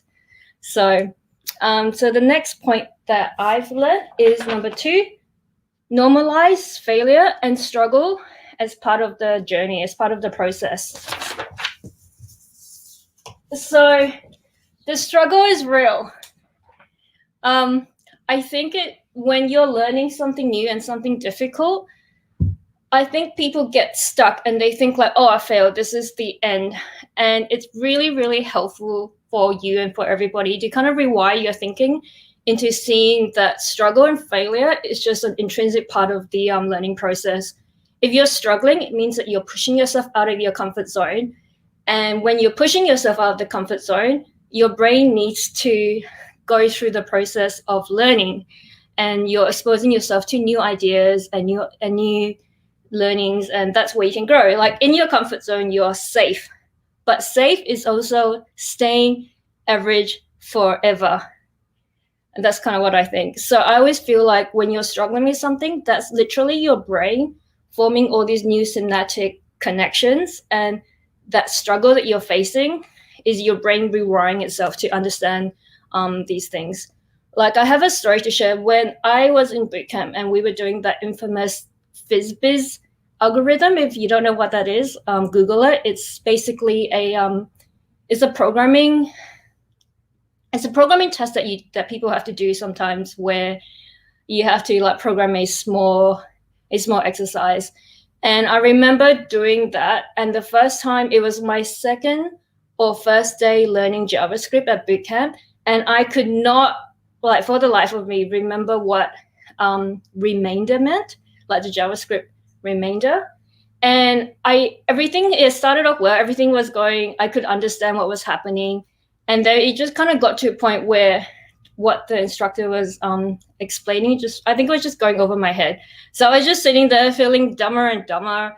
And I was thinking, okay, everybody understands everything and I don't know what's going on. So maybe I'm not meant to be here. And so when it came down to the exercise and actually doing the FizzBiz exercise, my partner was trying to explain what remainder meant, and I just could not understand it. I just could not figure it out. So I had to actually like leave the room and I went to the bathroom and I cried because I was so overwhelmed and stressed out. And I can literally tell you right now that JavaScript has literally made me cry. But anyway, like fast forward, over a year later, a few months ago, I did the FizzBiz algorithm again, and I did it in 5 minutes. Like, it was such a big difference. So it was just, giving myself the space to learn, being comfortable to struggle and fail, because sometimes it really, really takes time to learn. And it's like learning a new programming language is hard. It's like learning a new language. Your brain, like the fluency and everything, comes with the repetition. So just with constant use and repetition, that's where the learning happens. So, it's hard. Like, you do have to grind, and you do have to grind to the moments of like just not getting it and not understanding it. But just kind of hold out for what I've learned is to hold out for the moments that I do get it, and having that epiphany moment is just so amazing. It's a really great feeling, and just to hold on to that. So yeah, just normalize failure and struggle. It's an intrinsic part of the learning process, and you don't have to feel bad if you're struggling. If you're not struggling, you're not working hard enough. You're safe, which is stay average forever. And something else that's really good as well, like think about failing. Fail is your first attempt in learning, FAIL, first attempt in learning. And it could be your second, your third, your 10th, your 100th, but it's fine. It's just part of the process. And then for my next point, number 3, avoid hustle code and learn industry best practices. This was something that was actually, when I had a chat with a senior developer, this was a really good tip that he gave me. I'm a really strong advocate for learning industry best practices. I feel that they are there for a reason. It helps other developers when they're looking at your code and they see consistent patterns such as naming conventions. Like, for example, when I see a function starting with is, I normally would be expecting a Boolean. So such as is logged in, true, is player 1, false. And having understanding and knowing these kind of conventions like makes your code cleaner, but it also helps other developers to read your code and makes it a lot easier. And it reduces a lot of cognitive strain as well. Like, you don't have to think about, oh, I need to redesign this from scratch, or I need to think about how to do this. The best practices are there for a reason, and there may be many different best practices and different things across different countries and industries. Just go with one that makes sense to you, that you resonate with, and your code will be so much better, I think. And just on that same kind of topic is the idea of hustle code. I work in a really fast-paced agency, as I said. So sometimes we just have to get things done like 3 weeks ago, basically. But what I've found is when you're writing hustle code, which is basically just code you just throw in there to get the job done, you're going to pay for it like later, and it's going to come back and bite you. So I really strongly recommend not working on that, when not doing it that way. When I was working on my first fully fledged project, I was about, I think it was week 5 of me starting at work, and I was the sole front-end developer for a huge American e-commerce publication website, and I had to complete the MVP in 3 sprints, which is about just over 6 weeks. So it was a very, very, very tight deadline, and it was like my second month at work. I was still learning a lot of things like the processes and the environment. And so it was really stressful, but I took the time to think about how I wanted to structure the site, how I wanted to organize the files, how I wanted to name the classes, and all these small things that really make a lot of sense, and just go through the thought process of how things fit together. And I'm so, so proud to say, like today, now that the client is on a package, is on like a monthly support package, like we almost never get any like front end bugs. So most of the tickets that the client put through are tickets for requests for new features or to build out new things. Like, it's very, very rare to get like a front end bug that doesn't work. And I'm so proud of this because it kind of shows that the work that I did at the beginning, even though it took a lot longer, it has really, really had a big impact on the project. And you're saving money for your company and as well for the client, because you're not, spending time, and you're not spending time just like fixing bugs and debugging like CSS and everything. So it really, really makes a big difference. So I think it's really good practice to learn and understand good habits at the beginning. It's a lot harder to unlearn and to break bad habits. Like, it takes a lot more like work from your end to do that. It's easier to build good habits and practices at the beginning, and then just use that momentum to continue doing them. So yeah, that was number 3. Avoid hustle code when possible and learn industry best practices. So number 4 is share your learning by teaching and mentoring others. I think this one is a really big one. A few people have already kind of mentioned this and how valuable it is. When you are writing things down, and like teaching other people, it's like research has shown that you have to work a lot harder to understand the material, and you're able to recall it a lot better and apply it a lot more efficiently. So when you're struggling with something, like, think about how you want to teach somebody else. Like, it's a really, really good way. And not only that, if you're sharing the things that you learn, it really helps like your career as well, where you kind of establish a level of authority in your field. When I was just talking to somebody yesterday, actually, they said to me, "Oh, I thought you were senior, like you just graduated last summer." I was like, "Yeah, I just graduated last summer." And they said, "You come across as a lot more experienced than what you're saying." And that's because I share the work that I do, and I guess I'm just like a little bit like out there, but it really helps for people to see that you're learning and then you're establishing yourself in your career as well. And there's this idea that I really like as well. If you're sharing knowledge with others, like, you're helping yourself to learn better, but you're helping them to learn better as well. And then they can apply the knowledge that they learn in our industry as a developer to make the web a better place. Like, it makes the internet, if you teach them something about UX or UI, or coding best practices, you're helping them to make the internet look better. You're helping them to make it look smoother, run better, be more performant, and be more accessible to others. So it's just really, and everyone is just contributing to a much better web for everybody. So I feel like it's just like, I win, they win, the world wins.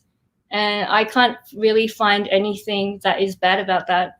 So yeah, like, really share your learning. You get to meet other people by teaching them and mentoring them as well. So that's number 4.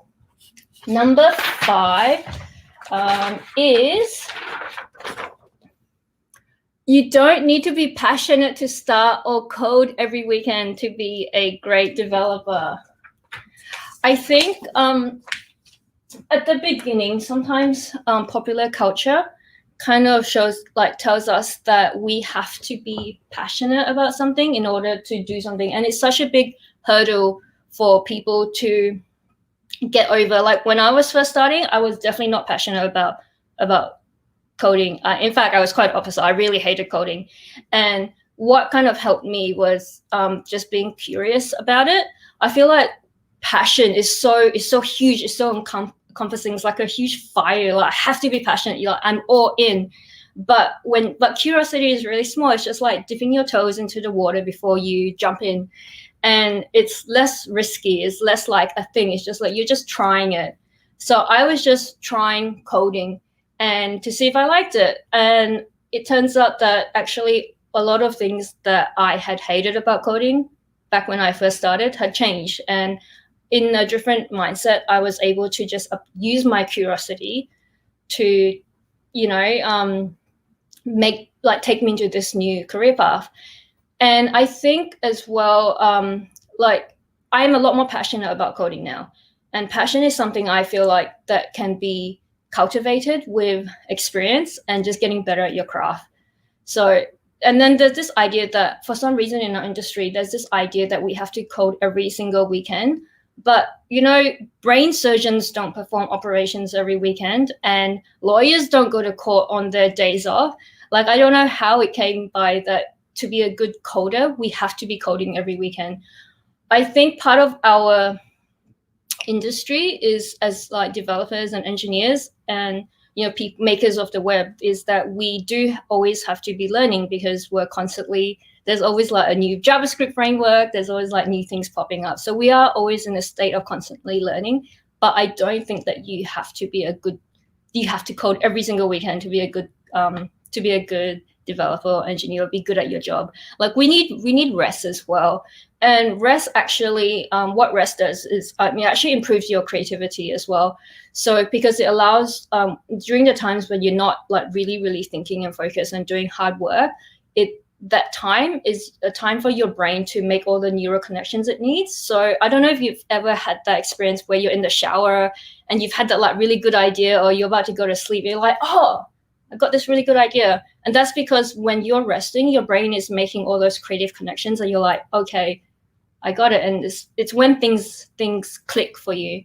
So you do actually need to have active rest as part of a journey to be a good developer or to be good at your craft. It's part of the process. So don't be afraid of resting.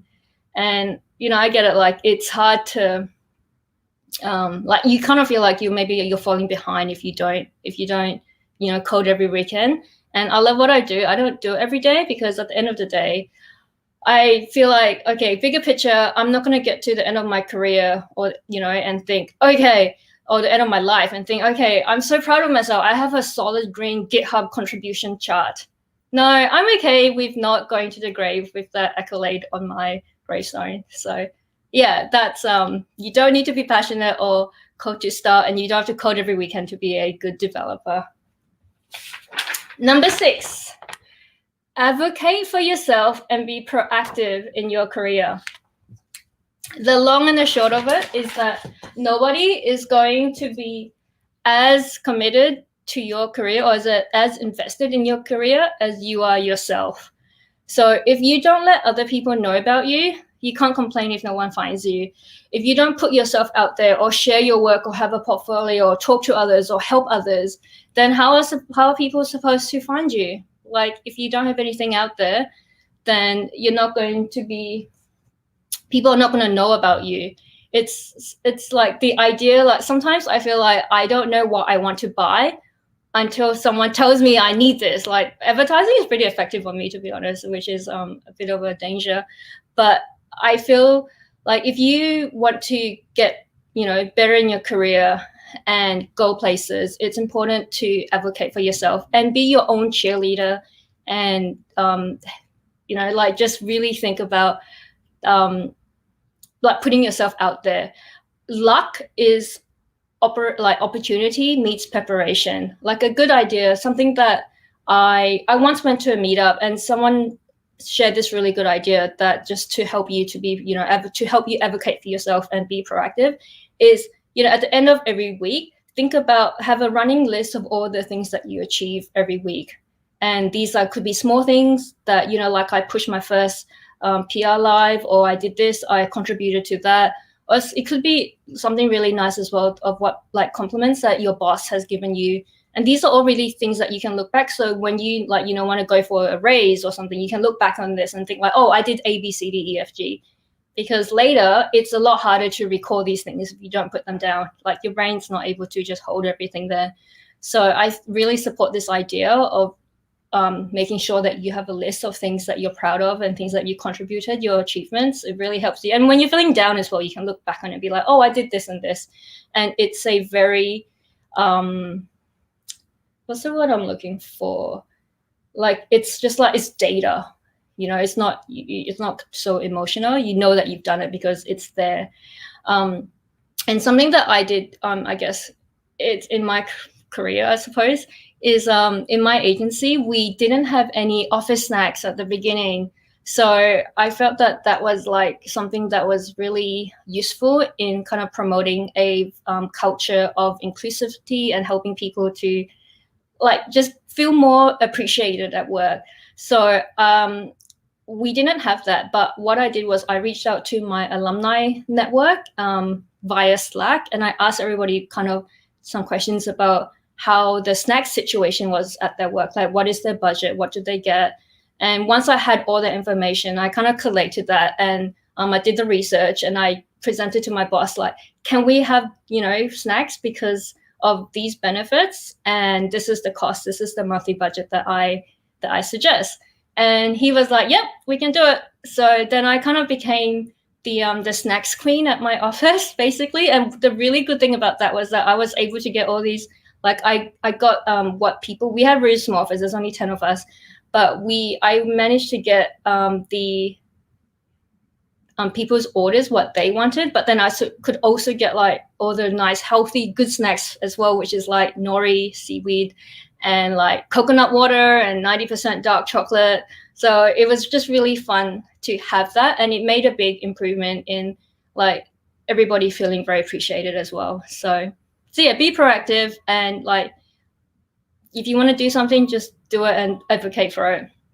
And then that brings me to number 7. Comparing yourself to others is normal. I think we often hear, don't compare yourself to others. And this is very, very true. It's not helpful to compare yourself to others, but at the same time, it is very normal to do so. I feel like, well, basically fear, jealousy, anger, these are all instinctive human reactions designed to help keep us alive and strive for better, because that's what we do. But so if you see someone's work, and this happens to me as well, and feel jealous, the best way that I have kind of, I guess, like deal with this is to acknowledge that this feeling is natural. It's there because we want to when we feel jealous, it's because like we feel that we have let ourselves down, not be able to do the same thing this person has done. But if we feel jealous and then we're able to kind of move past beyond that energy and then genuinely praise that person for the work that they've done and for the achievement, then the jealousy kind of loses its grip. So after time, it just becomes really, really normal to be inspired by other people instead.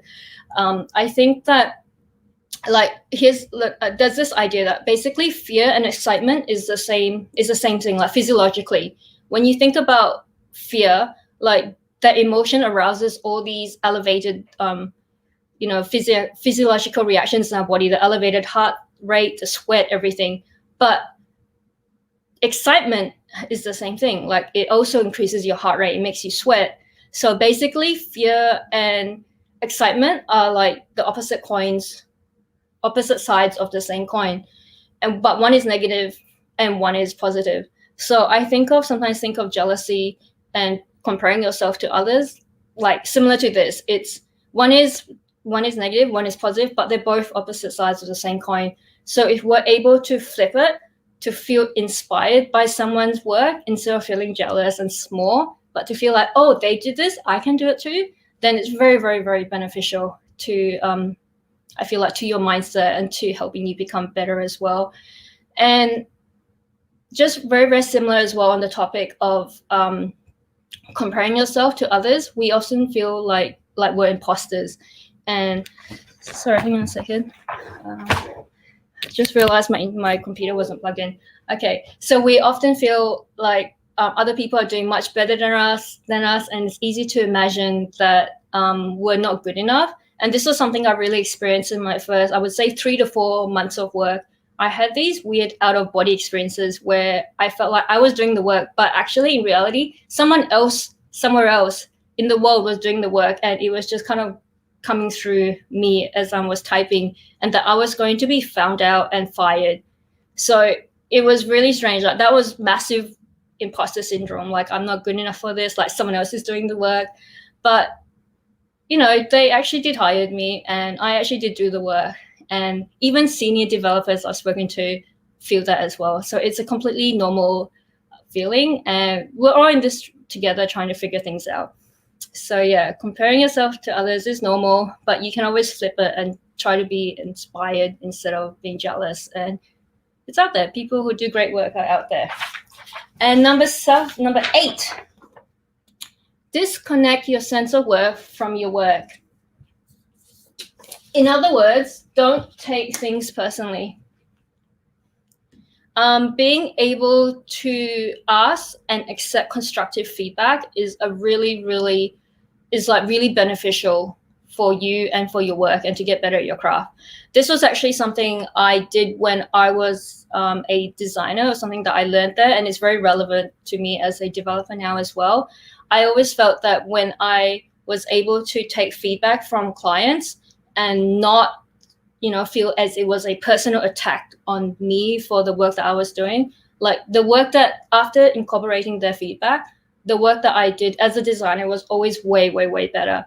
And as an example for work, one of the reviews that I had, basically my senior developer said that one of the things that I wasn't doing is I wasn't using the inspector or the console on the browser as much as I should. And at first I was like, what do you mean I'm not using it? Of course I'm using it. But then once I got over the initial, insult, I felt I actually was able to think about it, and I thought, okay, actually, you know what? I could also use it to do X, Y, Z.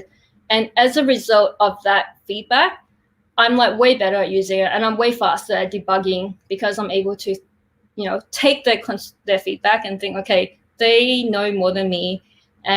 Or in the case of a client, this is their product, they know what they want as well. And you're able to kind of incorporate it, and I ended up being a better developer. So yeah, learning to incorporate feedback, constructive feedback, and ask for it, and not feel it's not your work. I mean, it's not criticism on your work, it's not criticism on you personally. So sometimes I just think it's just business, and you can just kind of let it go. Don't take it personally. The next one, number 9, is understand the larger why of the problem that you're trying to solve.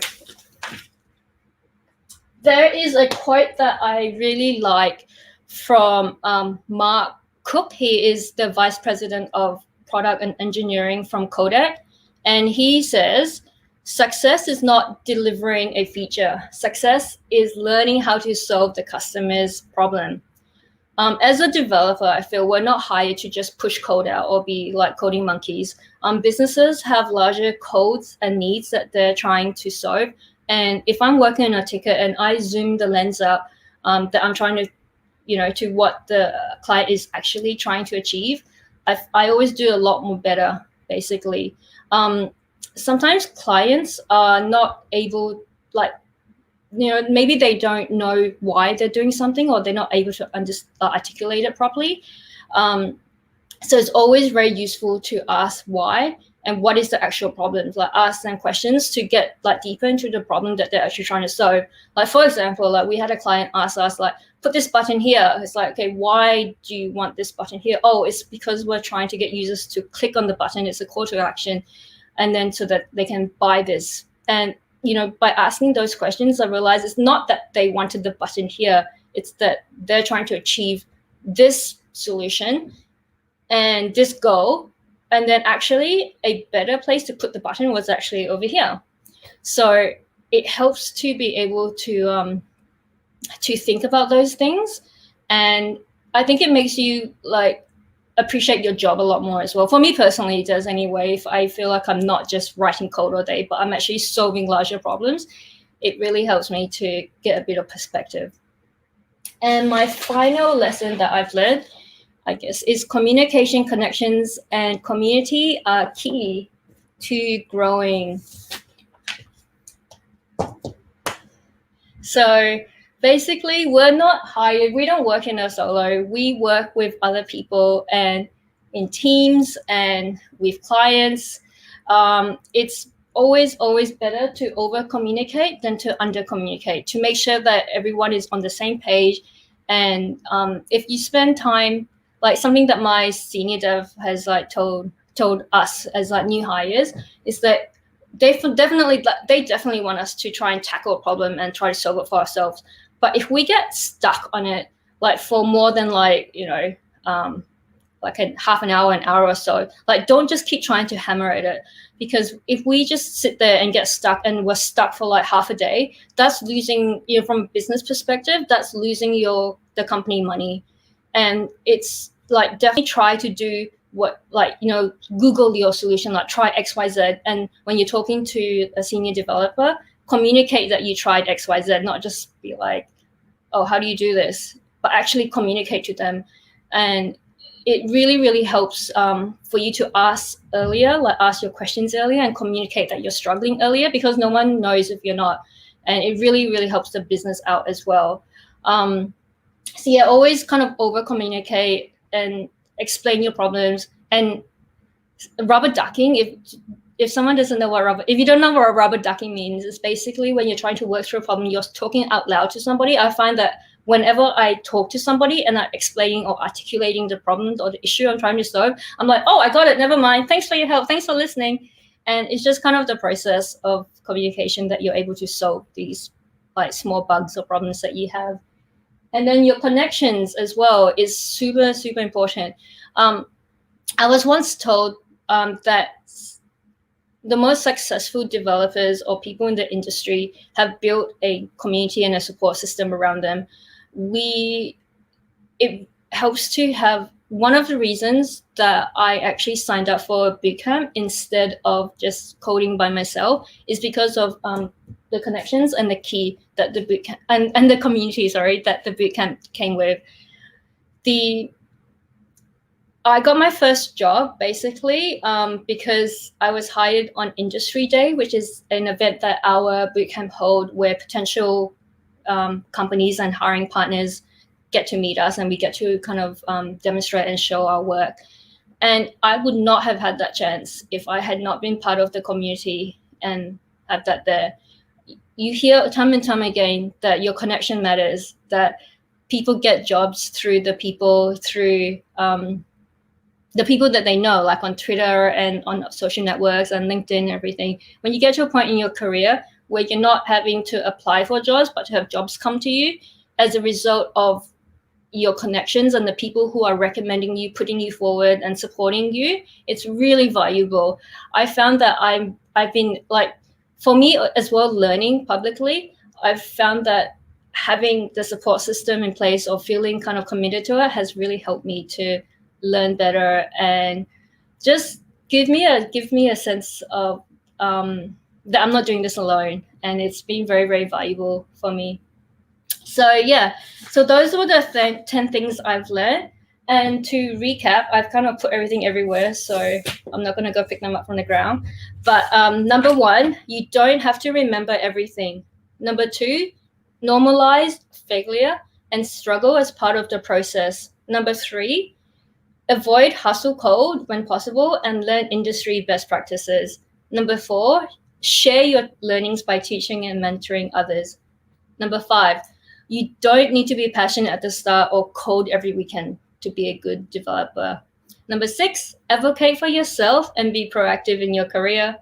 7, comparing yourself to others is normal. So don't beat yourself up, but move past it. Number 8, disconnect your sense of worth from your work.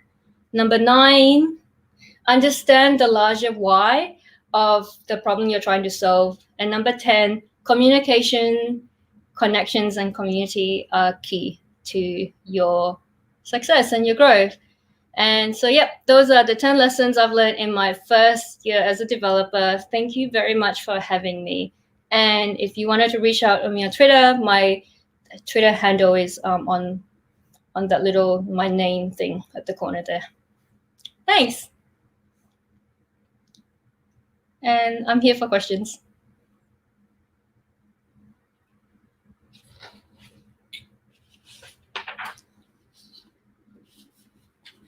I guess we're having technical difficulties again. It's internet being the internet.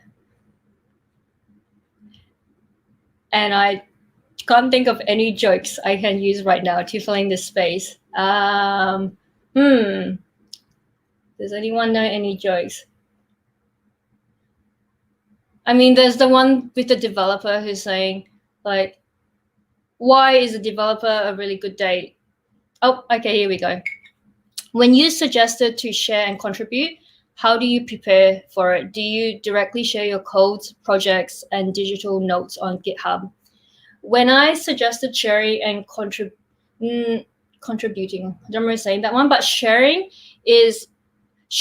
and mentoring. I think what you're the one that you're thinking about is teaching others and sharing your work. So for example, for me on Twitter, often when I learn something, like I'll tweet about it. So I'll share that, like I've learned, like, here's how to, for example, like here's a UX tip that I've learned, and this will help other people to do this. And I haven't done any contributed any like specific things, but I'm sharing my work publicly and like my learning publicly. So everything is like available. Like I have a CodePen account where all the work that I do from 100 Days of Code is all there. Everyone can look at it and look at the code and grab it and play around with it. And then with the mentoring as well, something that I did was, there's a association in Toronto where I am called Canada Learning Code, and I've mentored there as well to help people who are learning coding for the first time. It's a very, very, very satisfying thing to do. So I highly recommend like being able to teach other people when they just like get it. It's really fun for you. So I hope that answers your question. Being a JavaScript developer, do you think that JS is going to stay in the market for the long run, or is it going to be replaced by some new tech stack? I personally feel that JavaScript might be here for a while. There's always going to be new frameworks to learn, but I can't see it right now being, because like we're in like year 6 or 7 right now, I can't see it being replaced anytime soon. It's always good to know, vanilla JavaScript, because it helps to understand, like it helps you understanding of all the different frameworks. Like frameworks will come and go, but the fundamentals will stay. So I feel like it's going to stay for a while. That's my take on it. That's my hot take.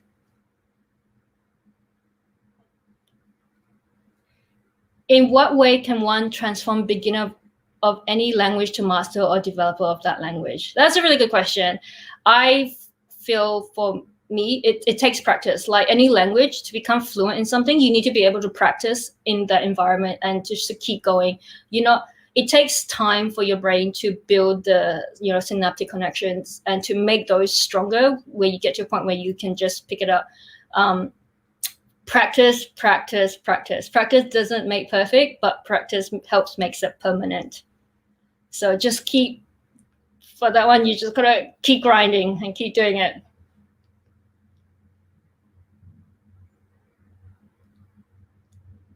What do you think will front-end web development be replaced by software like Webflow and any other web design tools that doesn't require much coding?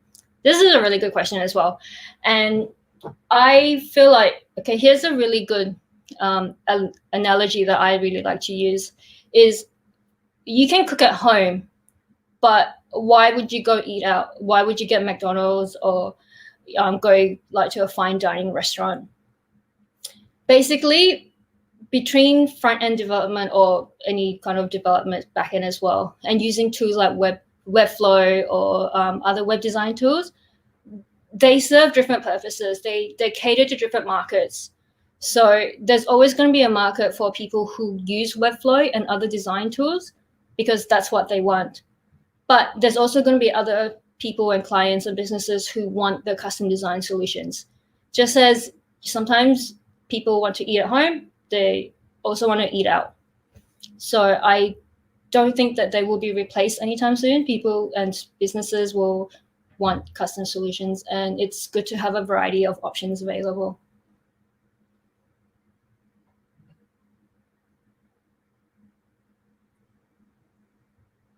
Hey, you're back. I'm sorry you had to read. Yes, ma'am, I'm so sorry you had to read those questions yourself. I guess we are having some internet issues.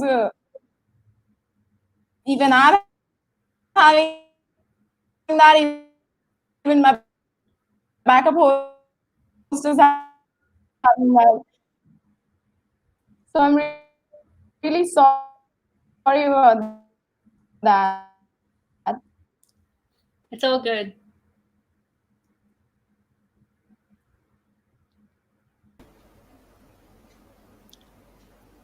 Sorry for the inconvenience caused, ma'am.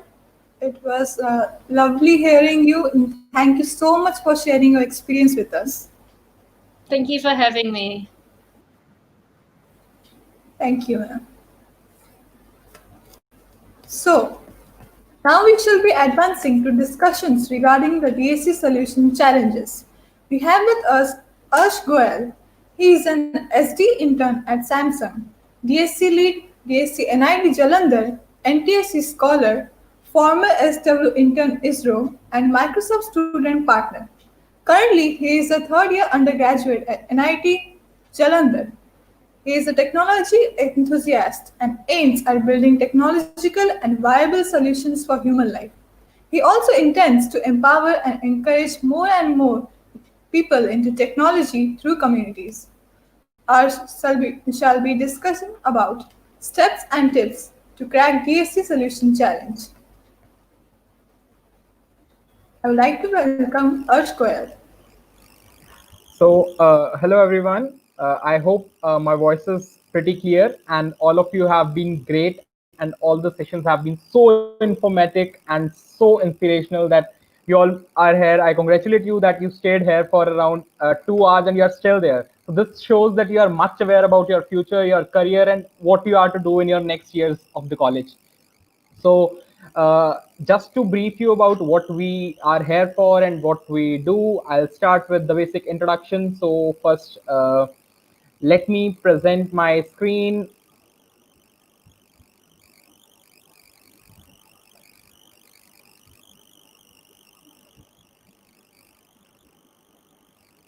Yeah, so I hope my screen is pretty visible. So just to give you a brief about me, what I do and what I have been doing. So as the host already introduced me so well, thank you so much, Aditi. My name is Arsh Goyal. I'm currently pursuing my Bachelor of Technology in Electronics and Communication at NIT Jalandhar.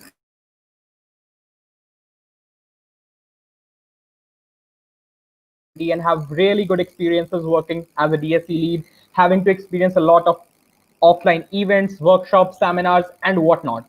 Also, I would say that I am an incoming software engineer at Samsung. I previously have done an intern at Indian Space Research Organization, ISRO. Apart from that, I'm a AWS Cloud Ambassador and also a Microsoft Learn Student Ambassador. I love participating in various tech competitions, coding competitions, various hackathons. I have been into various hackathons. I have been the finalist at Lois Hackathon, finalist at American Express Code Street, and even Smart India Hackathon 2020. So not taking much time, we come to what we are here for today, the solution challenge. Basically, the solution challenge is the much talked about challenge that is being given to Developer Student Club. And it's the overall goal of how this journey of Developer Student Club will be there for the one particular year. All the events that you do, all the workshops that you attend, all the seminars that are there. So all are linked to the final outcome, that is the solution challenge, in which you have to present your own solutions. So we'll discuss it a bit so what is solution challenge? Basically, Solution Challenge is an annual contest that invites students from DSC communities to build solutions for local community problems using Google technology. So what you have to do is, as you will see, that for any DSC, the basic purpose is they have to conduct various events, various knowledge sessions that make students aware about certain technologies, be it Android, be it machine learning, be it artificial intelligence, be it web development, or it can be anything. It may be blockchain or something else. So basically, the students are introduced to these technologies through the workshops, and as soon as students come to solve various problems, come to explore these things on their own and build some suitable projects. So basically, solution challenge is something that in which we have to submit one of the best projects. The project is basically, it should be community focused. Like the overall thing is it should be more of serving to a huge number of people or the local community that you are residing in. Basically, for example, if you're a college student, you can solve some problem related to your college. If you are, it can be any community, not only college community, it can be a school community. You can build some solution or a technological solution that can help school students in their studies, or that can help old age people, or that can help to some people with disabilities. So it can be anything. On and on, it's something that impacts the community. It's something that makes our lives more and more easier. So there is a brief video. I feel it will give you a gist of what I'm talking about. So I'm presenting this video.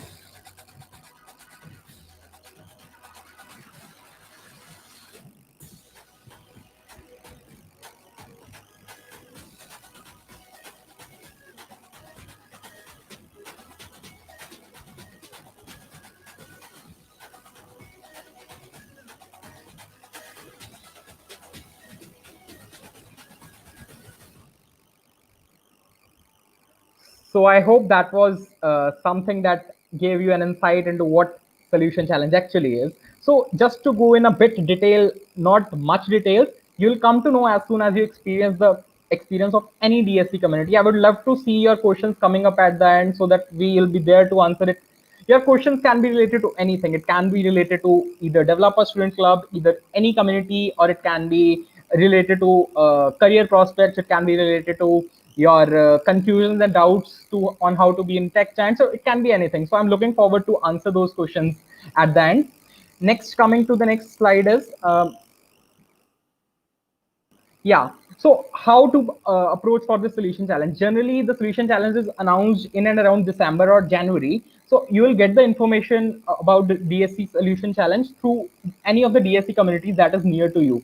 So what you have to do is, in this DSC solution challenge, there are around 2,000 plus participants and around 80 plus Google developer experts as mentors who will mentor you for your solutions. Like there'll be a series of workshops, there'll be series of mentoring programs, there'll be series of guidance programs that will help you to build your solutions and what exactly they're looking forward to. Like what type of solutions do you are actually going to build. So this is something really amazing that Developer Student Club as a community will be providing you. Next is how this basically the solution design framework works for solution challenge. I'm not talking basically about solution challenge. It's like if you're participating in any hackathon, or if you're trying to build a particular project, or if you're thinking of enhancing your resume with a very good project, because projects matter a lot when you sit for interviews, when you sit for like various companies, or when you like in general, it's good to have some good projects. So how to approach towards a good project? Basically, the first of all, the identifying parameters, some of the things that are most important if you are into developing some projects. So first of all, identify the problem. Basically, you should think of what your project is actually going to cater to. Like, what is the need of that project? Do it actually serves the purpose of some community, or do it actually serves your own purpose? Is it making somebody's life easier? So this is something like basically you need to identify the problem first of all, and think upon it, brainstorm the problem, take advice from your friends, take advice from your peers. They'll help you to like know more about the problem and can help you identify a good and a better problem. So come up with some better problem. Next is you need to identify the solution. So now we have the problem. So every problem has a solution. So in the initial stages, we'll have one particular solution. Think of that solution, try moving forward with various approaches, like how to solve this question in this way, how to solve, like just to give you an example, if you're solving a particular programming question, so there is not just one approach that helps you solve that. There are certain approaches with various different time complexities, with various different space complexities, but what we are looking forward is to an efficient approach. So similar is the prospect. You can think of a lot of solutions to that particular problem that you have thought of, like, and then try to optimize your solutions, like how you can solve this problem in the most efficient way, and that is more easier to use, that is more user friendly, that has something that is like the best out of all. So sidelining other things, you need to present something that is the best. Fine. Next is the third part. It's design the interface. So once these two things are done, now you are to design the interface of the thing. Designing the interface, it can be either a web project, it can be either an Android project. Basically, how it should look like. Basically, the solution can look, how it acts, how the people can feel a difference, and how it is like will be making the life easier, and how people will be using it. So basically, you need to see the interface. That interface should be well versed, well acknowledged, and should be like user friendly. Next is design the technology. Like what all things can make your process more easier. Maybe it's machine learning, maybe it's artificial intelligence, maybe it's blockchain, or maybe it's any other technology that can help us simplify the things. So basically, these are this is the in general framework that will help you design your solutions better, that will help you for any of your projects, or I would say anything that you're doing in the future, or like if you're doing anything. So this is the basic ideology. Sorry. Next, coming to the support plan, like how DSC will help you to achieve what you are looking forward to. Basically, there is an online support community that is available for DSC Solution Challenge. You have Google developer experts who are experts in their own fields. Maybe it's web, maybe it's Firebase, maybe it's machine learning, maybe it's deep learning, anything. You'll get a lot of support from DSCs as far as this DSC Solution Challenge is concerned. Next is self-paced. Like there are collection of self-paced resources for Solution Challenge participants to benefit from the host that are hosted on the contest site. So there is a contest site on which you will go. You'll find some of the really good self-paced workshops, webinars, like how to build technologies, how to start with a particular technology, how to come up with something. So I believe it's better to go with self-paced because it's more time optimized. You can optimize your time according to your own need, like what all time is comfortable for you, how much time you wish to give to this particular project, and how you will be managing your own thing. So this is something that is most important. Next is in person. Apart from that, like in person, we can't, due to this unfortunate conditions that are going on. So in-person events have been converted into these webinars, these online virtual events. So else what DSCs do is DSC has a support plan of various events that are linked. So first of all, we conduct a DSC challenge info session in which your DSC core team members or the DSC lead will give students information about what this DSC Solution Challenge is all about. Then it's the design day. Then there are various cloud study jams, explore ML sessions, various other technical workshops that will help you to present something as a very good output, as a very good solution to your solution challenge. So this was basically a brief about this event flow. And now I would like to mention that DSC Developer Student Club NIT Jalandhar, from where I belong to, I was the lead at that DSC NIT Jalandhar, and that has been the only DSC in the past year that qualified and was in the top 10 DSC Solution Challenge teams all over the world. Like we were the only team from India to be shortlisted for the top 10 teams in DSC. There were around like more than 500 to 600 DSCs who participated, and DSC NIT Jalandhar was the top 10 team. So next I present Praveen, who is my teammate. He'll help you with the DSC Solution Challenge that we actually presented and how it catered to the needs of community and why the Solution Challenge was selected as one of the top 10.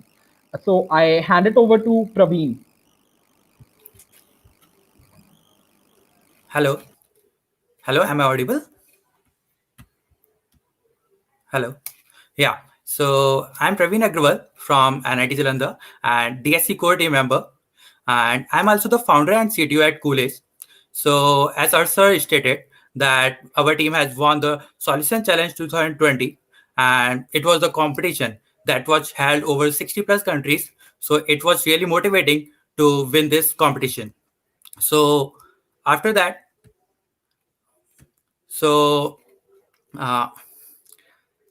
yeah, so this is a competition, the project MyCamp, with which we have participated. So MyCamp is a project that was helping the college students to cater their needs. Like college students have lots of problems. Like when I got into the college, I was facing a lot of difficulties. Like if you want to start something with, like, you want to learn Android development and you want to become a coder, then you need to get some guidance from the seniors or someone. So it's really a tough for the students to get started with those things in the first year. So I thought of something like, why not just make a portal where all the college students can get connected with all their seniors or someone. So I decided to make a portal where they can find the solution of all their problems. Now I would like to show you a video, a demo video, in which you can get the insights of all the problems I have solved using this project. So I would like to play a video of that.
So yeah, uh, uh, first of all, I would like to thank Arsa for stating all about the things about the solution challenge. So I don't need to cover all those things like what is the solution challenge and how you have to cover all those things. So I would first like to uh, tell you about this project in detail.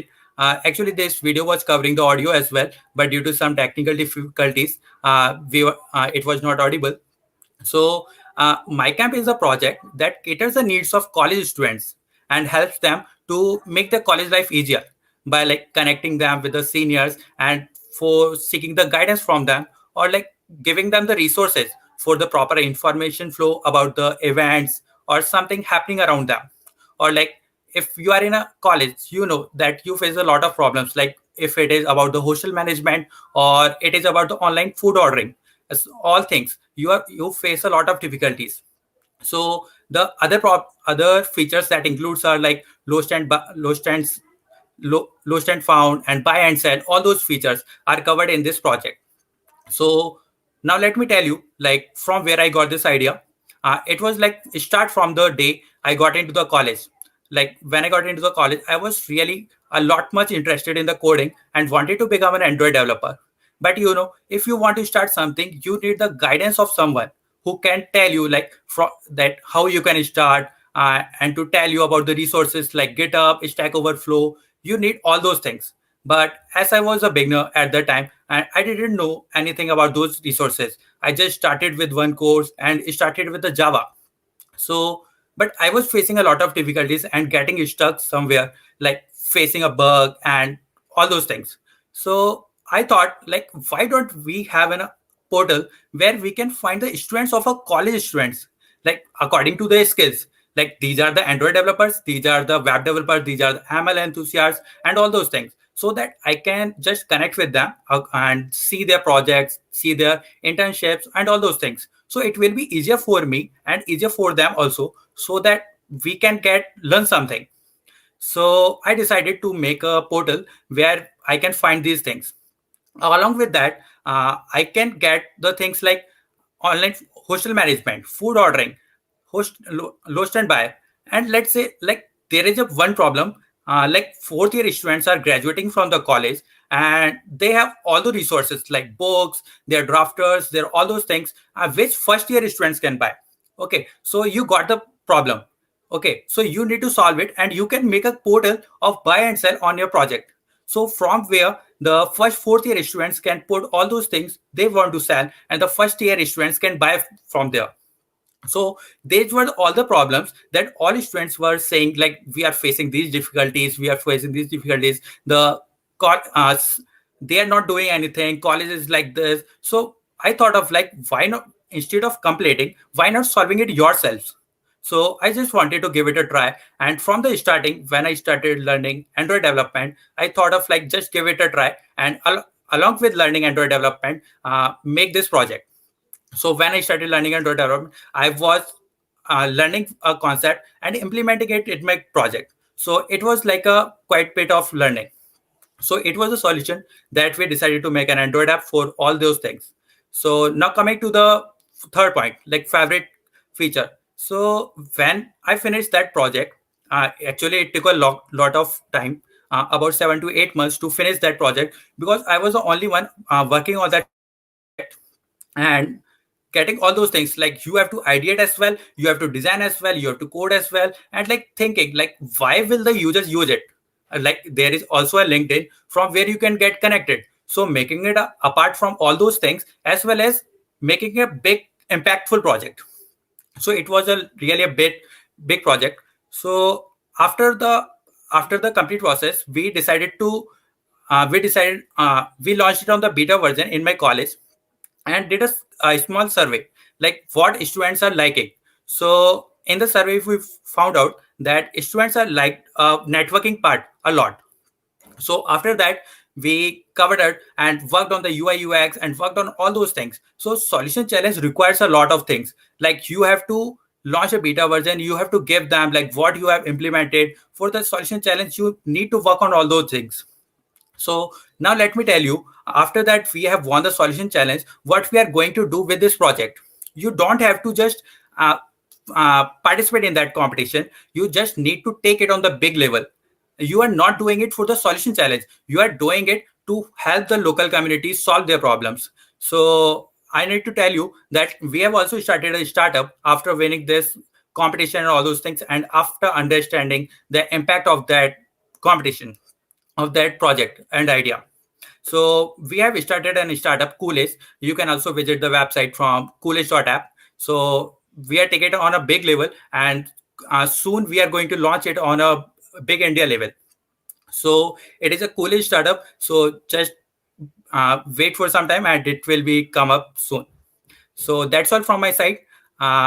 Thanks for having me in this lovely invitation.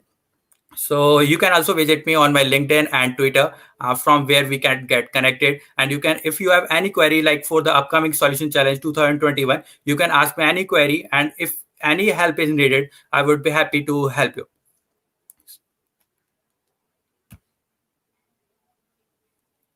So yeah, if any question you want to ask. So would you please share a few tips for the DSC lead, how to keep motivated the DSC community always? So basically, I would like to answer this with the note that its community, like the previous speakers also mentioned, DSC is not a selfish, any community is not a selfish service, but a selfless service. So when the word selfless comes into picture, it's something that you are doing something and not expecting something. So doing for the community will definitely help you achieve what you are actually looking for in your career. Maybe it's your technical career that at the end of 4 years, you will be at some good positions. So that has to do something with the community. Community always motivates you. Community always helps you build your projects. Community always helps you build your resume, CV. It gives you a lot of confidence in how you present in front of the interviewer, how you present in front of people. That matters the most. I've seen people who are not able to present their work.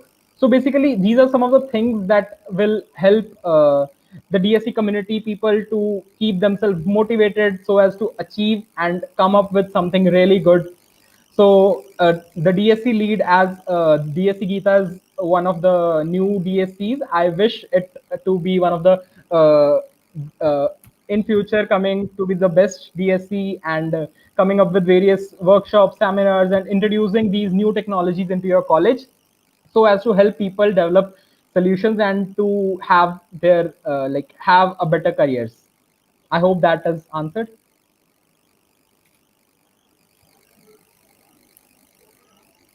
How did you manage to add such great achievements under your name in just 2 years of your college life? It's not just, I would say it's not great achievements under your name. I didn't purposefully do anything. It just came as the flow went.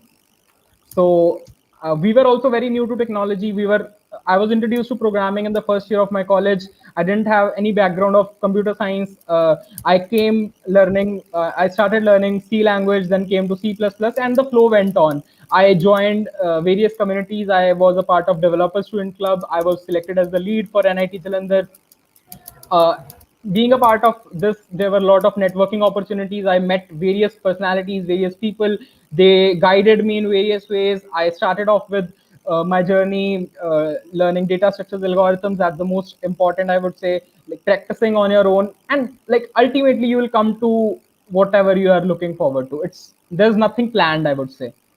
You just keep on doing your work, and the result you will see it automatically. Yeah, you just don't need to like. Yeah. Yes, Praveen, continue. Yeah, how to begin setting up community when we are starting at ground zero. Also, given that many just want to do competitive coding and not be part of community.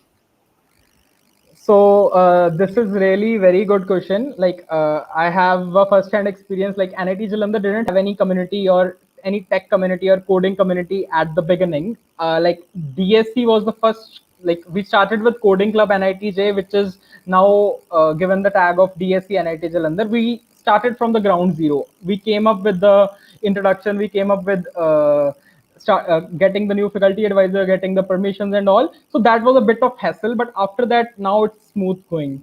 The second part of the question is also given that many just want to do competitive coding and not to be a part of community. It's really something that I would say is the most asked questions, like why we should be a part of communities if only competitive coding and only doing data structure algorithms helps us get a good job. But you will see that it is not only competitive coding, or it is not only data structures and algorithms that will help you get a better job. I am not denying the fact that it is playing a major role, but at some point or the other, it is your presentation. If you are able to tell to the interviewer what work you have done, or how you are able to present that solution in a better way, that is also something really very important. I have seen people who have very good coding profiles, who have been very good competitive coders. They have been 5-star, 6-star on Code Chef, Code Courses, but they fail to present themselves in an interview. Like they're not much confident. All 4 years they have just been doing coding. So this is something I believe this community will give you more confidence, will give you more opportunities, will give you networking. So this is something that I feel serves the answer to this question.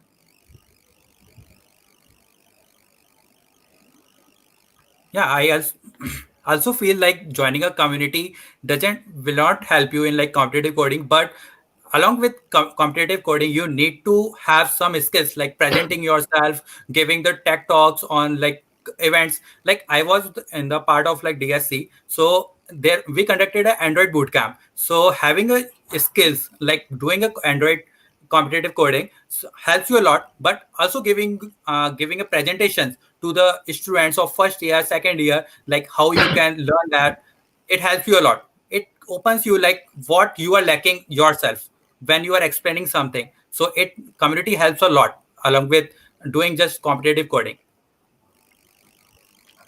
So Shruti, do we have any other questions? That was very insightful, Arsh and Praveen. Thanks a lot for your time. Thank you so much. Thank you so much for inviting. All the best, DSC Gita. Thank you. Yeah, thank you for having us. Now, moving towards the end of our event, I would like to invite all our speakers to come together on the screen and give their final goodbyes.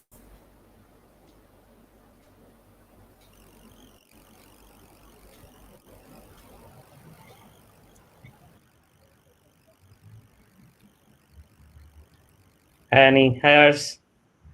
Hello. Hi, Hey Tadit. everyone. Hi, Tadit. Hi.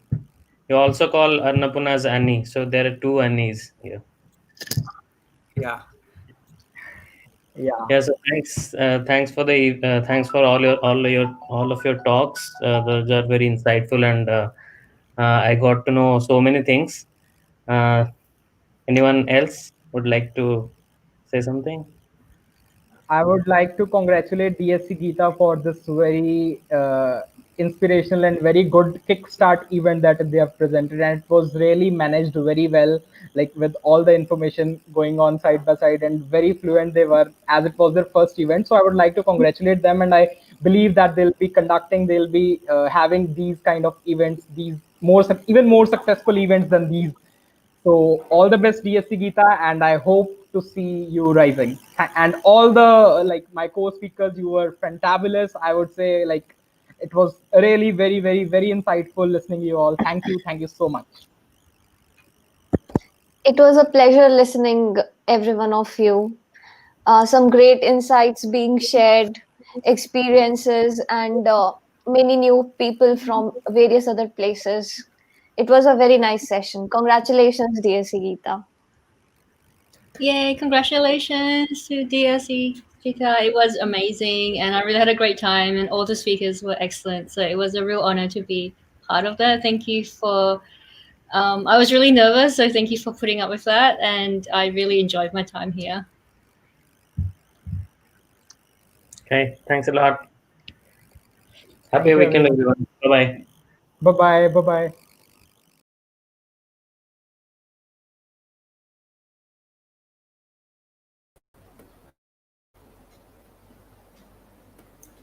Thank you so much. With this, we come to the end of our first event, the Kickstart. I would once again like to thank Mr. Tadit Dash, Jessica Rose, Annapurna Agarwal, Annie Liu, Arsh Goyal, and Praveen Agrawal for giving us their valuable time. I would also like to thank all our attendees for joining us this evening. Take care, stay safe, bye bye.